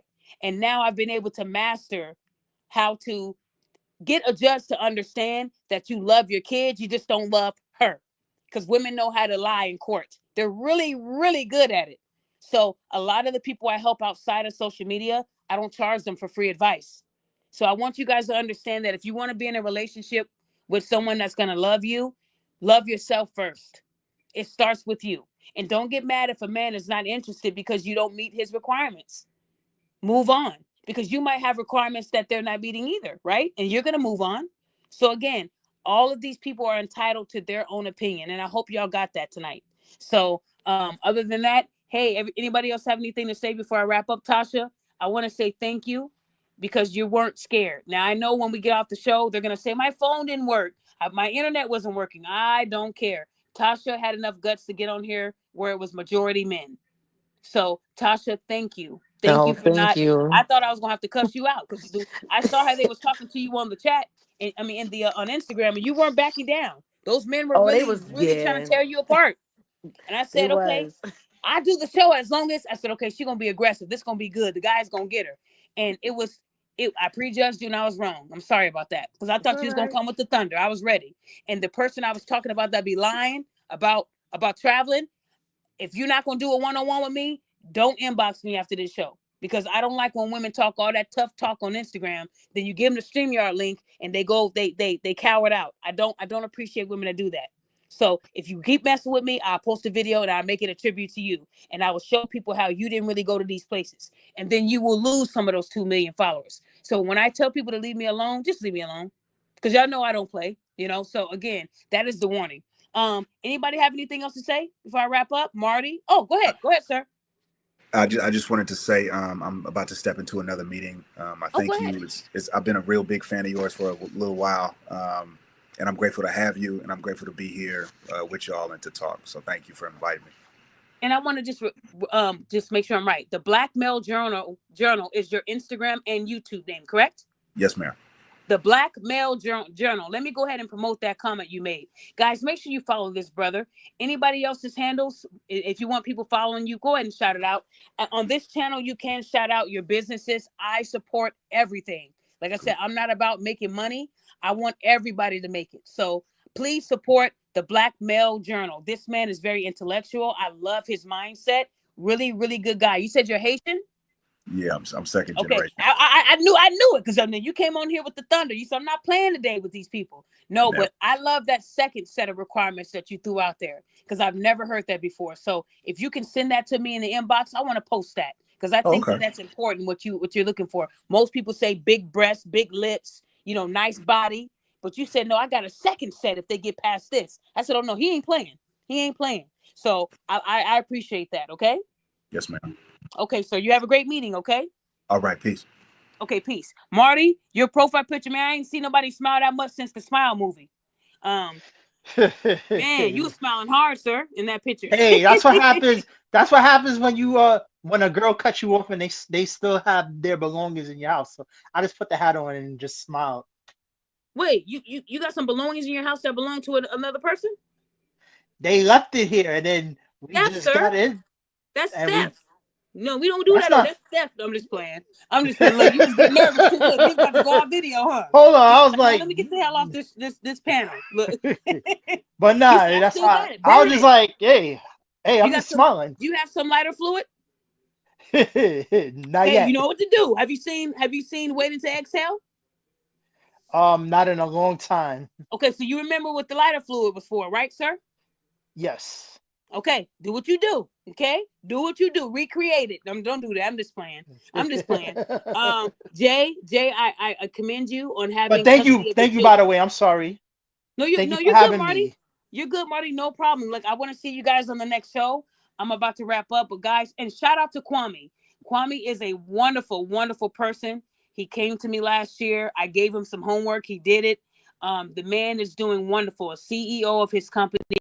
It's a cupping device, and what it does is it increases the flow of your blood. And a lot of athletes, they do it. It's called cupping. If you don't know what it is, I will put the link in the comments after the show is over. I will not take the show away. That last show I did have to take it away because I got a copyright on the song. When I get these TikTok videos, I keep forgetting they have music that I didn't clear. So you can get in trouble on YouTube for posting stuff like that. You can lose your channel. So that's why I took that show off of public and made it private because I didn't want to lose my channel. I get in trouble a lot. That's why I'm not monetized. So anyways, someone said there are about 4,000 reports of rape each year in Manhattan. Yeah, we're going to talk about a lot on this channel. We're going to have a lot of fun, guys. I promise you, I have a lot. When I do these verses, it's not to hurt people. It's because I want to know what I'm doing that's making people not agree with what I'm doing. I've noticed that whenever I hold someone accountable, people are more mad at me than the person doing the crime. So a woman can say he sexually assaulted me, right? And then I can find the truth and they'll be more mad at me. Why not be mad at the woman who could have taken this man's life? Because I want to remind you, when you say a man sexually assaulted you, his life is over. So if any woman is listening to me, please listen to this part before I wrap up. If you say that a man sexually assaulted you and he didn't, his life is over. I'm not saying they're going to kill him. No, that's not what I mean by that. He will never get past that allegation. No matter how clean he lives, no matter how much good he does in the world, no one will ever forget that allegation. Chris Brown is a great example. He's had all these women accuse him of rape, and he has debunked every single one. The last woman said that he raped her, and then he had a voice note of her saying, please give me the D. I missed the D. And when he blocked her, she turned that into an allegation. And they called her Jane Doe. They never said her name. I want to remind these women that they get protection when they make up these stories. They get to get called Jane Doe, but the man, it's his name. And no matter how much she lied on this man, there's going to be at least 25% of women who still believe that the man did it, even if he's cleared. He could have been in a whole nother country at the time the woman is saying it happened. And these women will still believe some truth to that woman's story. That's why it's a death sentence for men. So ladies, if a man blocks you If he breaks up with you, that should not turn into a grape allegation. That is BS. And if y'all keep doing that, I will keep exposing you because I know the courts are not going to lock you up. That's why women continue to do it. So I want you guys to understand that a lot of these men, they carry a lot on their shoulders. And they're scared to even be around women because you don't want to touch them wrong, hug them wrong, look at them wrong. Because anything they say that is happening, they're going to be believed on day one. I've told you guys many stories about like the guy at the bar and the woman tried to grab his stuff. And you know, if you try to grab a man down there, he's going to have a reaction where he like hits your hand. It's not to hurt you. It ain't no different than a man trying to grab our butt. We might swing on him. So the man swung on her out of, you know, her grabbing his stuff. That was his reaction. She falls and creates this big scene, and they're about to arrest the guy for assault. And it was the patrons that saw what she did. She grabbed him. And instead of them taking her to jail, they help her with a ride home. So when I tell you that these men are treated like dogs, they literally are. You're helping out a woman who sexually assaulted a man, but you're getting ready to lock the man up. Do y'all see how it works? So understand, ladies, that men, they don't have time to waste, and it's not fair that you put these allegations on them. So I'm going to continue to advocate for people that are going through a lot and that need us. So I'm hoping that more women stand up for men too, because they're not as bad as what society is deeming, right? These men are actually good men. They're stepping up. They're being fathers. But women, they just don't want that. They don't want that. They want the Real Housewives of Atlanta and Beverly Hills. They want to live these fictitious lives. So I just want people to understand that you only get one life. How you live it is up to you. And if you have children that look up to you, if you have children that you love and care about, you wouldn't act like you do online. And men, this is for you. If you see these grown-ass women bullying other women, lying on other women, and they got kids, that should tell you all you need to know. They don't even give a damn about their kid's legacy. They don't know that the bullying they do will reflect on their kid. They don't care. So if they don't care about their kid, they don't care about you. That's the biggest red flag. I've seen a lot of these middle-aged women acting like damn fools with kids. And if it was being done to their kids, they'd be ready to fight. But they can do it to someone else's kid. And some of their kids they're not good to look at. And they know their kids are not that good to look at. So if someone starts bullying your kid, it's because of you. Shut up and leave people alone. But they can't do that. So all I'm saying to you ladies is understand that people are going to get tired. And if you see pictures of your kids and stuff floating around, it's because of what you're putting out there. You're getting it back. So y'all got to do better, ladies. Y'all have to do better. You guys are the worst when it comes to me holding people accountable. You hate that I'm getting Black women arrested for violating the law. That makes no sense. But if it was a man shaking his ass on patients, I would be your God. But when it's the other way around, I'm a pick me and I'm a snitch. Okay, cool. So again, I mean, like I said, fellas, there are great women out there. And to those great women, like my friend Sharon, my friend Latea, my friend Anti-Hyena Squad, these are really great women. There are great women out there. So if you guys want me to bring back the show, I will. But first, I got to vet people. We're not doing no just pop the balloon BS. I like to vet people. And then when they come on the show, I know that they're good people.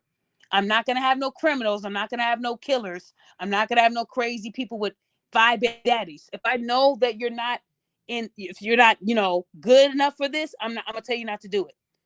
So again, you got to be smart, ladies and gentlemen. Don't come to me saying you got 5 baby mamas and you want to be a part of the show. No.